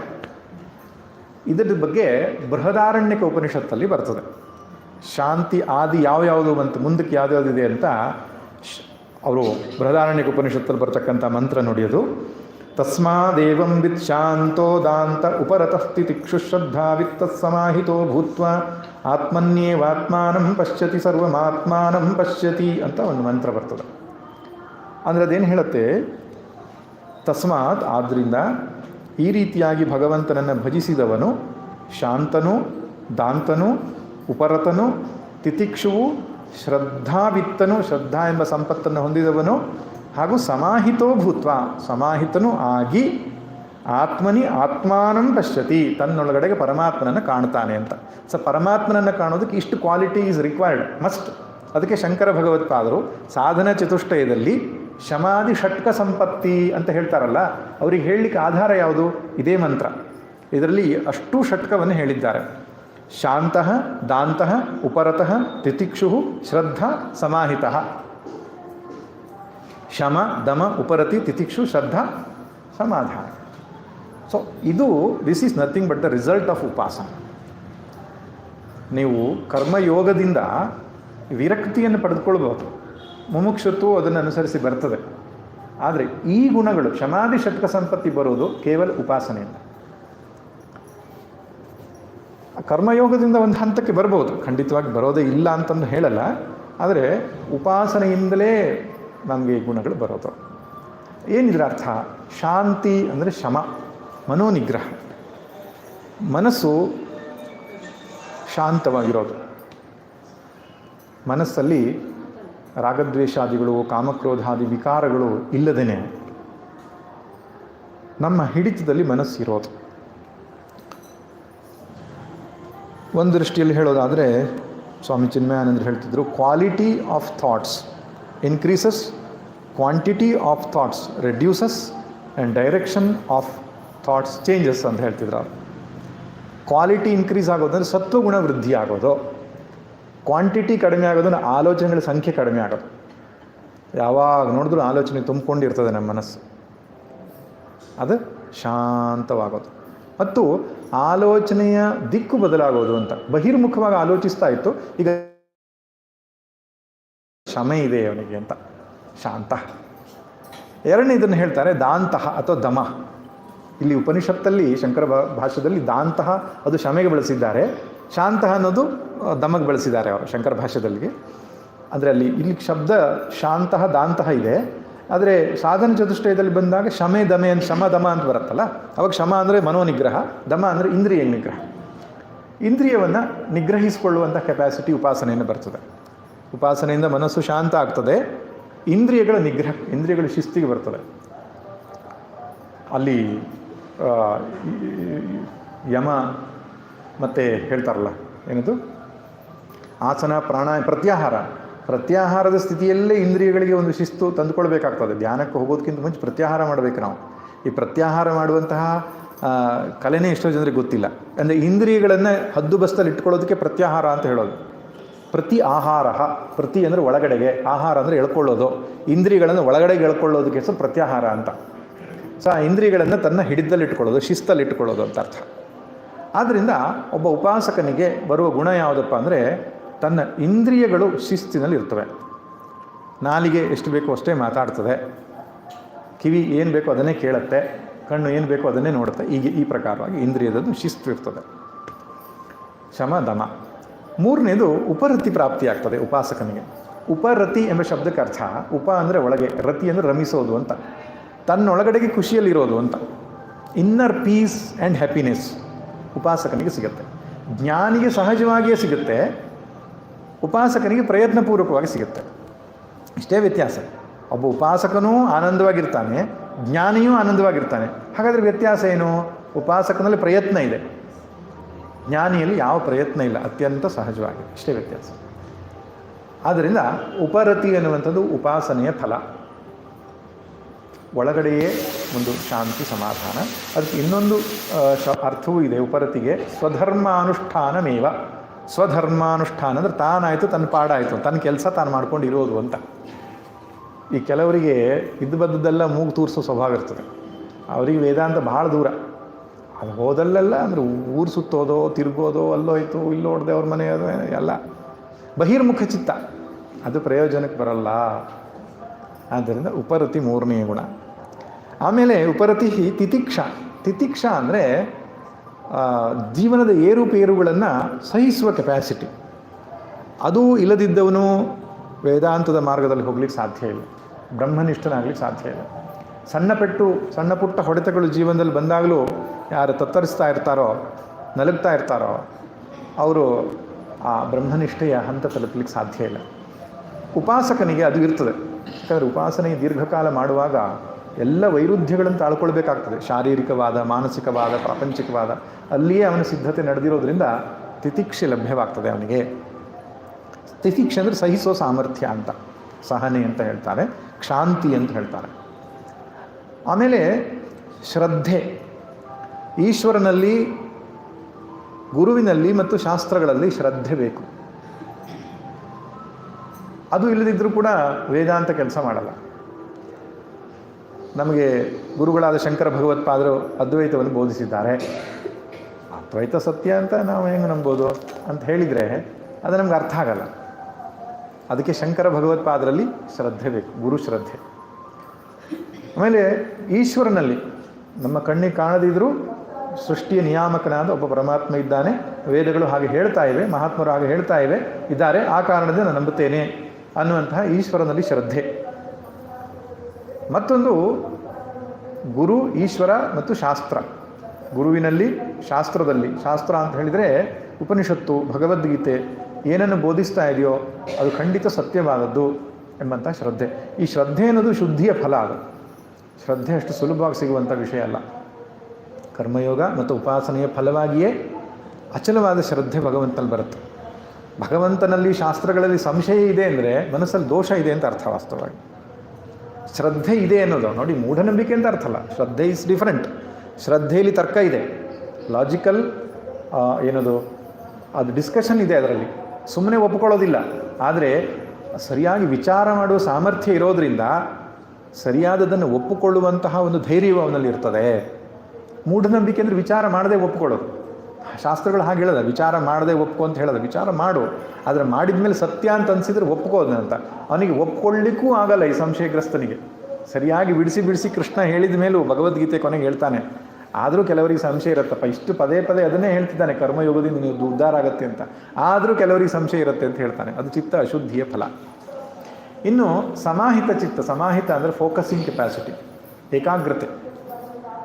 ಏಕಾಗ್ರತೆ ಮಾಡತಕ್ಕಂಥ ಸಾಮರ್ಥ್ಯ ಉಪಾಸನೆಯಿಂದ ಬರುತ್ತೆ. ಧ್ಯೇಯವನ್ನೇ ಕುರಿತು ನಿರಂತರವಾಗಿ ಚಿಂತಿಸ್ತಾ ನಮ್ಮ ಮನಸ್ಸು ಚಂಚಲತ್ವವನ್ನು ಕಳೆದುಕೊಂಡು ಸ್ಥಿರವಾಗಲಿಕ್ಕೆ ಶುರುವಾಗ್ತದೆ. ಅದನ್ನು ಸಮಾಹಿತ ಅಂತ ಕರೀತಾರೆ. ಈ ರೀತಿಯಾದ ಗುಣಗಳನ್ನು ರೂಢಿಸಿಕೊಳ್ಬೇಕು ಅಂತ ಹೇಳ್ತಾನೆ ಕೃಷ್ಣ. ಶಮೆ, ದಮ, ಉಪರತಿ, ತಿತಿಕ್ಷಾ, ಶ್ರದ್ಧಾ, ಸಮಾಧಾನ. ಇಷ್ಟ ಆದಮೇಲೆ ದೃಢತರಂ ಕರ್ಮಾಶು ಸಂತ್ಯಜ್ಯತಾಂ. ದೃಢತರಂ ಅಂದರೆ ಗಟ್ಟಿಯಾಗಿ, ಸ್ಟ್ರಾಂಗ್ ಆಗಿ, ಕಂಪ್ಲೀಟಾಗಿ ಕರ್ಮ, ಎಲ್ಲ ಕರ್ಮಗಳನ್ನು ಆಶು, ಇಮ್ಮಿಡಿಯೇಟ್ಲಿ, ಬೇಗನೆ, ಶೀಘ್ರ. ಆಶು ಅಂದರೆ ಬೇಗನೆ ಅಂತ. ಸಂತ್ಯಜ್ಯತಾಂ, ಸಮ್ಯಕ್ ತ್ಯಜ್ಯತಾಂ, ಎಲ್ಲ ಕಡೆಯಲ್ಲಿ ಚೆನ್ನಾಗಿ ಚೆನ್ನಾಗಿ ಅಂತ ಹೇಳ್ತಿದ್ದಾರೆ. ಅದು ಟೋಟಲ್ ಕರ್ಮ ಬಿಡಬೇಕು ಅಂತ ಹೇಳ್ತಾರೆ. ನಾವು ಅದಕ್ಕೆ ಕಾಯ್ತಾ ಇದ್ದೆವು. ಯಾಕೆ ಸಾಕಾಗಿಬಿಟ್ಟಿದೆ, ರಿಟೈರ್ಡ್ ಆಗಲಿ ಅಂತ ಹೇಳಿ ಕಾಯ್ತಾ, ಹೀಗೆ ಅಂಥದ್ದು ಮಾಡೋದಿಲ್ಲ ನಾವು ಅಂತ. ಇಲ್ಲ, ಹಾಗೆ ಹೇಳ್ತಾ ಇದೆ. ಕರ್ಮ ಬಿಡುವಂಥದ್ದಕ್ಕೆ ಯಾರಿಗೂ ಅಧಿಕಾರ ಇಲ್ಲ. ಶಾಸ್ತ್ರದಿಂದ ಬಂದ ಕರ್ಮವನ್ನು ಶಾಸ್ತ್ರೀಯ ಪ್ರಕಾರದಿಂದಲೇ ಬಿಡಬೇಕು. ಸುಮ್ಮನೆ ಬಿಡಲಿಕ್ಕೆ ಅಧಿಕಾರ ಇಲ್ಲ ನಮಗೆ. ಅದಕ್ಕೆ ನಾವು ಶಾಸ್ತ್ರಗಳನ್ನು, ಗುರುವಾಕ್ಯವನ್ನು ಸರಿಯಾಗಿ ಅರ್ಥ ಮಾಡ್ಕೊಳ್ಳದಿದ್ರೆ ಎಲ್ಲೆಲ್ಲಿಗೂ ಹೋಗಿ ತಲುಪ್ತೇವೆ. ಕರ್ಮವನ್ನು ಬಿಡಬೇಕು ಅಂತ ಎಲ್ಲಿಯೂ ಹೇಳಿಲ್ಲ ನಮ್ಮ ವೇದಗಳಲ್ಲಿ. ಯಾವನಿಗೆ ಈ ಸಾಧನ ಚತುಷ್ಟಯ ಸಂಪತ್ತಿ ಪ್ರಾಪ್ತಿಯಾಗಿದೆಯೋ, ವಿವೇಕ, ವೈರಾಗ್ಯ, ಶಮಾಧಿ, ಷಟ್ಕ ಸಂಪತ್ತಿ, ಮುಮುಕ್ಷುತ್ವಾದಿ ಸಾಧನ ಚತುಷ್ಟಯ ಪ್ರಾಪ್ತಿಯಾಗಿದೆಯೋ ಅವನು ಜ್ಞಾನೈಕ ನಿಷ್ಠನಾಗಲಿಕ್ಕೆ, ಅಂದರೆ ಆತ್ಮನಲ್ಲಿಯೇ ನೆಲೆ ನಿಲ್ಲುವುದಕ್ಕೆ ಒಂದು ಜೀವನ ಶೈಲಿಯನ್ನು ಅವನು ಸ್ವೀಕರಿಸಬಹುದು.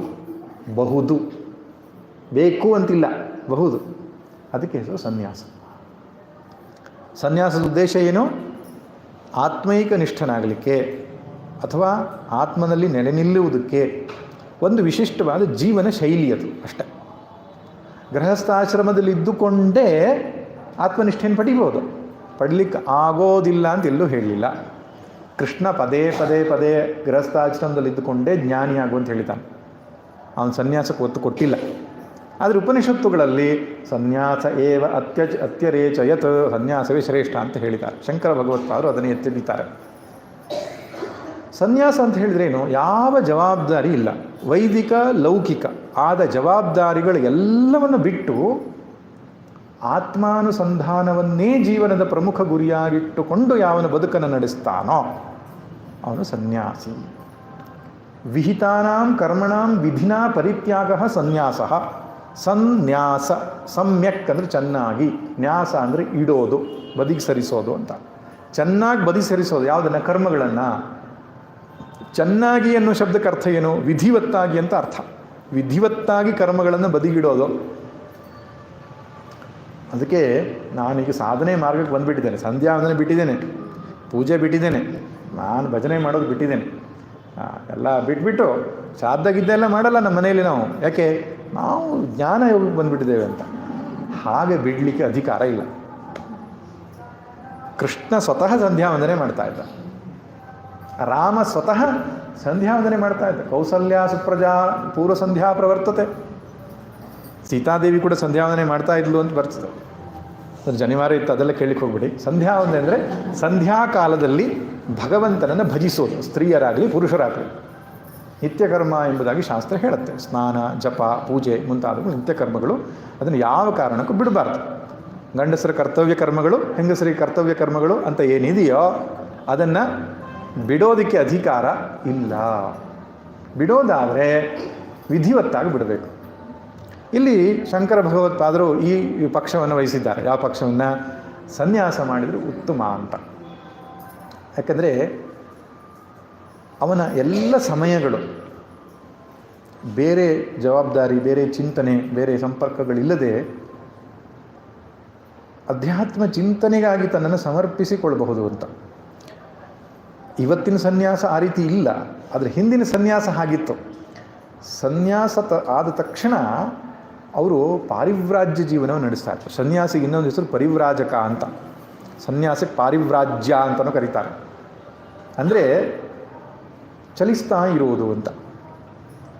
ಅವನು ಗುರುಗಳ ಆರಂಭದ ದಿನಗಳಲ್ಲಿ ಗುರುವಿನ ಸಂಪರ್ಕಕ್ಕೆ ಬರ್ತಾನೆ, ವೇದಾಂತ ಅಧ್ಯಯನವನ್ನು ಮಾಡ್ತಾನೆ, ವೇದಾಂತದಲ್ಲಿ ಸ್ಪಷ್ಟತೆಯನ್ನು ಪಡ್ಕೊಳ್ತಾನೆ. ತದನಂತರ ಒಂದು ಕಡೆಯಲ್ಲಿ ನಿಲ್ಲದೇನೆ ನಿರಂತರ ಚಲಿಸ್ತಾ ಇರ್ತಾನೆ. ಎಲ್ಲೋ ಭಿಕ್ಷೆ ತೆಗೆದುಕೊಳ್ತಾನೆ, ಎಲ್ಲೋ ಮಲಗ್ತಾನೆ, ಆದರೆ ನಿರಂತರ ಆತ್ಮಾನುಸಂಧಾನ ಮಾಡ್ತಾನೆ. ಈ ರೀತಿ ಮಾಡ್ತಾ ಹೋದಾಗ ಈ ಜೀವಭಾವವನ್ನು ಕಳಿಸ್ಕೊಂಡು ಬ್ರಹ್ಮನ ನಿಷ್ಠೆ ಆಗಲಿಕ್ಕೆ ಅವನಿಗೆ ಅನುಕೂಲ ಆಗ್ತದೆ.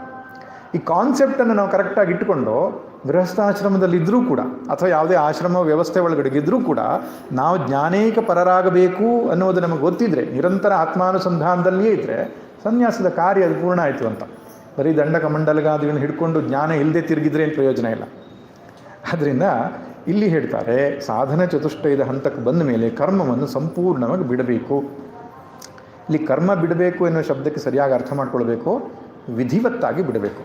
ನನಗೆ ವಿಧಿವತ್ತಾಗಿ ಸನ್ಯಾಸ ಮಾಡಲಿಕ್ಕೆ ಆಗಲಿಲ್ಲ ಅಂದರೆ ನಿತ್ಯ ನೈಮಿತ್ತಿಕಾದಿ ಕರ್ಮಗಳನ್ನು ಮಾಡಿಕೊಂಡು ಜ್ಞಾನನಿಷ್ಠನಾಗಬೇಕು. ಅದನ್ನು ಬಿಡಲಿಕ್ಕೆ ಹೋಗಬಾರ್ದು. ಎಷ್ಟೋ ಜನ ಭಕ್ತಿ ಪಂಥ ಅಂತ ಹೇಳುವವರು ಇದನ್ನು ಪ್ರಚಾರ ಮಾಡ್ತಾರೆ. ದೇವರಲ್ಲಿ ಭಕ್ತಿ ಮಾಡ್ತಾ ಇದ್ದರೆ ಸಾಕು, ನೀವು ನಿತ್ಯ ಕರ್ಮಗಳೇನು ಮಾಡೋದು ಬೇಡ ಅಂತ ಹೇಳ್ತಾರೆ. ಅದು ತಪ್ಪು. ಅದು ವ್ಯವಸ್ಥೆಯ ದೃಷ್ಟಿಯಿಂದ ಸರಿಯಲ್ಲ. ನಮ್ಮ ಕರ್ತವ್ಯ ಕರ್ಮಗಳನ್ನು ಕೊನೆ ತನಕವೂ ಮಾಡಬೇಕು. ಅದರಿಂದ ಏನು ಅಡ್ಡಿ ಇಲ್ಲ, ನಮಗೆ ಅಡ್ಡಿ ಇಲ್ಲ ಅಂದ್ರೇನು, ಅದರಿಂದ ತೊಂದರೆ ಇಲ್ಲ ಅಂತ. ಸಹಜವಾದ ಕರ್ಮ ಏನಿದೆ, ನಮ್ಮ ಸ್ವಭಾವಕ್ಕೆ ಅನುಗುಣವಾದ ಕರ್ಮ ನಮ್ಮನ್ನೇನು ಬಂಧಿಸಲ್ಲ. ಅದು ಈಗ ನೀವೊಬ್ಬರು ಟೀಚರ್ ಆಗಿದ್ದೀರಿ ಅಂತ ತಿಳ್ಕೊಳ್ಳಿ. ಟೀಚಿಂಗ್ ಮಾಡೋದು ನಿಮ್ಗೆ ಅತ್ಯಂತ ಖುಷಿ ಕೊಡೋ ವಿಷಯ ಆದರೆ ಕಷ್ಟ ಅಂತ ಅನಿಸಲ್ಲ. ಅಡುಗೆ ಮಾಡೋದು ಕಷ್ಟ ಅಂತ ಅನಿಸಲ್ಲ ನಮಗೆ. ಆದ್ದರಿಂದ ಅದನ್ನು ಬಿಡುವ ಅವಶ್ಯಕತೆ ಏನಿಲ್ಲ. ಅದನ್ನು ಬಿಟ್ಟರೂ ವ್ಯವಸ್ಥೆ ನಡೆಯಲ್ಲ. ಎಷ್ಟೋ ಜನ ಹಾಗೆ ಮಾಡ್ತಾರೆ. ಲಲಿತಾ ಸಹಸ್ರನಾಮ ಬೆಳಿಗ್ಗೆ ಒಂದು 4-5 ಸಲ, ಸಂಜೆ ಒಂದು 4-5 ಸಲ. ಯಜಮಾನರು ಪಾಪ ಮನೆಗೆ ಬಂತಿದ್ರೆ ಇವರು ದೇವ್ರ ಮನೇಲಿ ಕೂತ್ಕೊಂಡು ಲಲಿತಾ ಸಹಸ್ರನಾಮ ಓದ್ತಾ ಕೂತ್ಕೊಳ್ತಾಳೆ. ಅವನು ಮನೆಗೆ ಬರೋದನ್ನೇ ಕಡಿಮೆ ಮಾಡ್ತಾನೆ. ಆಮೇಲೆ ಸಂಸಾರದ ವ್ಯವಸ್ಥೆ ಎಲ್ಲ ಹದಗೊಟ್ಟೋಗುತ್ತೆ. ಇವಳು ಲಲಿತೆನೂ ಇಲ್ಲ, ಸಹಸ್ರ ಎಲ್ಲದೂ ಇಲ್ಲ. ಆದ್ದರಿಂದ ಕರ್ತವ್ಯ ಕರ್ಮವನ್ನು ಭಕ್ತಿ ಮಾರ್ಗದಲ್ಲಿ ಇದ್ದರೂ ಬಿಡಬಾರ್ದು, ಜ್ಞಾನ ಮಾರ್ಗಕ್ಕೆ ಬಂದರೂ ಬಿಡಬಾರ್ದು. ಅದರಿಂದೇನು ತೊಂದರೆ ಇಲ್ಲ, ಕಡಿಮೆ ಮಾಡ್ಕೊಳ್ಬೇಕಷ್ಟೆ. ಅದನ್ನು ಸ್ವಾಮಿ ಪರಮಾರ್ಥಾನಂದ ಚಂದ್ರಾಗ ಹೇಳ್ತಾರೆ, ರಿಡಕ್ಷನ್ ಆಫ್ ಪೋರ್ಟ್ ಅಂತ ಹೇಳ್ತಾರೆ. ಗೃಹಸ್ಥಾಶ್ರಮದಲ್ಲಿದ್ದ ಸನ್ಯಾಸಿಯೇ ಹೇಗಪ್ಪ ಅಂತ ಹೇಳಿದ್ರೆ ಪೋರ್ಟ್ ಕಡಿಮೆ ಆಗುತ್ತೆ. ಒಂದು ಪೋರ್ಟ್ ಅಂದರೆ ಪಿ ಅಂದರೆ ಏನು ಹೇಳ್ತಾರೆ ಅದಕ್ಕೆ, ಪಿ ಅನ್ನೋ ಶಬ್ದಕ್ಕೆ ಅರ್ಥ reduction of possession. Reduction of possessions ಅಂದರೆ ನಾವು ಹೊಂದಿರತಕ್ಕಂತಹ ವಸ್ತುಗಳೇನಿದೆ ಅದನ್ನು ಕಡಿಮೆ ಮಾಡ್ಕೊಳ್ಬಾರ್ದು. ಅನವಶ್ಯಕವಾದ ವಸ್ತು ಸಂಗ್ರಹ ಅಂತ ಮಾಡ್ತೇವಲ್ಲ, ಅದು ಕಡಿಮೆ ಮಾಡಬೇಕು ಅಂತ. ಇದ್ದಬದ್ದ ವಸ್ತುಗಳೆಲ್ಲ ಮನೆಯಲ್ಲಿ ಕೂಡಿರೋ ಅದನ್ನು ಕೊಡಬೇಕು ಆದಷ್ಟು. ಸೀರೆ ಕಪಾಟಲ್ಲಿ ಯಾವುದು ಅನವಶ್ಯಕವಾದ ತುಂಬಿಡ್ತೇವೋ, ಬಂದು ಗಿಫ್ಟನ್ನೆಲ್ಲ ತುಂಬಿಡ್ತೇವೋ ಅಲ್ಲ. ಒಬ್ಬರು ಹೇಳ್ತಾಯಿದ್ರು, ಸ್ವಾಮಿ ನಮ್ಗೆ ಇಷ್ಟೆಲ್ಲ ಸಂಗ್ರಹಿಸಿದ್ದೇವೆ ಅಂತ ಗೊತ್ತಾದದ್ದು ಯಾವಾಗ ಅಂದರೆ ನೌಕರಿ ನಮಗೆ ಶಿಫ್ಟ್ ಆದಾಗ. ಇನ್ನೊಂದು ಕಡೆ ಹೋಗೋ ಲಾರಿಲಿ ತುಂಬ್ತೇವಲ್ಲ, ಆವಾಗ 1 ಲಾರಿ 2 ಲಾರಿ ಎಲ್ಲ ಬೇಡದಿದ್ದೇ ಇರೋದು ಅಂತ. ಸೊ ಆದ್ದರಿಂದ ಪೊಸಿಷನನ್ನು ಕಡಿಮೆ ಹೊಂದಿರುವ ವಸ್ತುಗಳನ್ನು ಕಡಿಮೆ ಮಾಡ್ಕೊಳ್ಬೇಕು. ಜೀವನ ಅವಶ್ಯಕತೆ ಎಷ್ಟಿದೆಯೋ ಅಷ್ಟಕ್ಕೆ ಬರಬೇಕು. ಅದು ಗೃಹಸ್ಥಾಶ್ರಮದಲ್ಲಿರೋ ಸನ್ಯಾಸಿಯ ಲಕ್ಷಣ. ಓ ಅಂದರೆ ಆಬ್ಲಿಗೇಟರಿ ಡ್ಯೂಟೀಸ್ ಅಂತ ಹೇಳ್ತಾರೆ. ಕರ್ತವ್ಯ ಕರ್ಮಗಳು ಅಂತ ಒಂದಿಷ್ಟು. ಮದುವೆ ಮನೆಗೆ ಹೋಗು, ಉಪನಯನಕ್ಕೆ ಹೋಗು ಅಲ್ವಾ. ನಾನು ಮಗನ ಮದುವೆ ಮಾಡೋದು ಕರ್ತವ್ಯ ಅಂತ ಹೇಳ್ತಿದ್ದೆ. ಮೊಮ್ಮಕ್ಕಳಿಗೆ ಮದುವೆ ಮಾಡೋದು ಕರ್ತವ್ಯ, ಮರಿ ಮಕ್ಕಳಿಗೆ ಮದುವೆ. ಕರ್ತವ್ಯ ಮುಗಿಯೋದೇ ಇಲ್ಲ, ಅದು ನಿಲ್ಲಿಸ್ಬೇಕು. ಆಯಿತು, ನಾನು ಮಕ್ಕಳಿಗೊಂದು ಜವಾಬ್ದಾರಿ ನೋಡಿದ್ದೇನೆ, ನನ್ನ ಒಂದು ಕರ್ತವ್ಯ ಅನ್ನೋದು ಇಲ್ಲಿಗೆ ಮುಗಿದಿದೆ. ಮತ್ತು ಅವ್ರು ಏನು ಮಾಡ್ತಾರೋ, ಹೇಗೆ ಎಜುಕೇಷನ್ ಕೊಡ್ತಾರೋ, ಹೇಗೆ ಬೆಳೆಸ್ತಾರೋ ಅದು ಅವ್ರಿಗೆ ಬಿಟ್ಟಿರೋದು ಅಷ್ಟೇ. ಅಲ್ಲಿಗೆ ನಾವು ನಿಲ್ಲಿಸಬೇಕು. ಅಂದರೆ ಅಧ್ಯಾತ್ಮ ಸಾಧಕರಿಗೆ ಹೇಳೋದು ಇಲ್ಲ, ನಾನು ಅದು ಬೇಕಿಲ್ಲ ಅಂದರೆ ಅದು ನಮ್ಮದೇನು ಇದಿಲ್ಲ, ಅಬ್ಜೆಕ್ಷನ್ ಇಲ್ಲ. ಹೌದು. ಓ ಅಂದರೆ ಆಬ್ಲಿಗೇಟರಿ ಡ್ಯೂಟೀಸ್. ಆರ್ ಅಂದರೆ ರಿಲೇಟಿವ್ಸ್ ಅಂತಲೂ ಆಗ್ತದೆ. ರೆಸ್ಪಾನ್ಸಿಬಿಲಿಟೀಸ್, ಜವಾಬ್ದಾರಿಗಳು ಅಂತ. ಜವಾಬ್ದಾರಿ ಅಂತ ನಾವು ಎಷ್ಟು ಹೇಳ್ತೇವೆ, ನಮ್ಗೆ ಆ ಜವಾಬ್ದಾರಿ ಇದೆ, ಈ ಜವಾಬ್ದಾರಿ ಇದೆ ಅಂತ ಹಾಕೊಂಡು ಆ ಎಲ್ಲ ಜವಾಬ್ದಾರಿಗಳನ್ನು ಕಡಿಮೆ ಮಾಡಿಕೊಳ್ಬೇಕು. ಟಿ ಅಂದರೆ ಟ್ರಾನ್ಸಾಕ್ಷನ್ಸ್, ವ್ಯವಹಾರ, ಹಣದ ವ್ಯವಹಾರ, ಅದು ಇದು ಅಂತ ಇರುತ್ತೆ. ಮೊನ್ನೆ ಒಬ್ಬರು ಅಮ್ಮ ಬಂದಿದ್ರು ನಮ್ಮ ಆಶ್ರಮಕ್ಕೆ. ಅವ್ರಿಗೆ 87 ವರ್ಷ ಪ್ರಾಯ. ಅವರು ಹೇಳ್ತಾಯಿದ್ರು, ನನಗೆ 2,000 ರೂಪಾಯಿ ಕೊಡ್ತಾರಲ್ಲ ಭಾಗ್ಯಲಕ್ಷ್ಮಿಗೆ, ಅದು ಬಂದಿತ್ತು. ಅದು ಬ್ಯಾಂಕಿಗೆ ಹೋಗಿ 2,000 ರೂಪಾಯಿ ತಗೊಂಡು 4 ಸೀರೆ ತಂದು ಮನೆಗೆ ಹೋಗಿ ಇಟ್ಬಿಟ್ಟು ಬಂದೆ ನಾನು ಇವಾಗ ಅಂತ ಹೇಳಿದ್ರು. 87 ವರ್ಷ ಪ್ರಾಯ, ಹಣದ ವ್ಯವಹಾರ, ಅಡಿಕೆ ಮಾರಾಟ ಮಾಡೋದು ಎಲ್ಲ ಅವರೇ ಮಾಡೋದು ಅಲ್ಲ. ನಾನು ಅದ್ರ ಬಗ್ಗೆ ಖಂಡಿತ ಆಕ್ಷೇಪ ಇಲ್ಲ, ಮಾಡಿದ್ರೆ ಮಾಡಲಿ, ಸದ್ಗುಣಗಳು ಇರಬಹುದು ಅಂಥವರಲ್ಲಿ ಅದ್ರ ಬಗ್ಗೆ. ಆದರೆ ಆದಷ್ಟು ನಾವು ಕಡಿಮೆ ಮಾಡಿಕೊಳ್ಬೇಕು. ಆ ರೀತಿ ಬದುಕಿದರೆ ಗೃಹಸ್ಥಾಶ್ರಮವು ಸನ್ಯಾಸಾಶ್ರಮವಾಗ್ತದೆ. ಇಷ್ಟು ಶಂಕರ ಭಗವತ್ಪಾದರು ಹೇಳಿದ್ದಾರೆ. ಮುಂದೆ ಏನು ಮಾಡಬೇಕು ಅನ್ನೋದನ್ನು ನಾಳೆ ದಿನ ನೋಡೋಣ.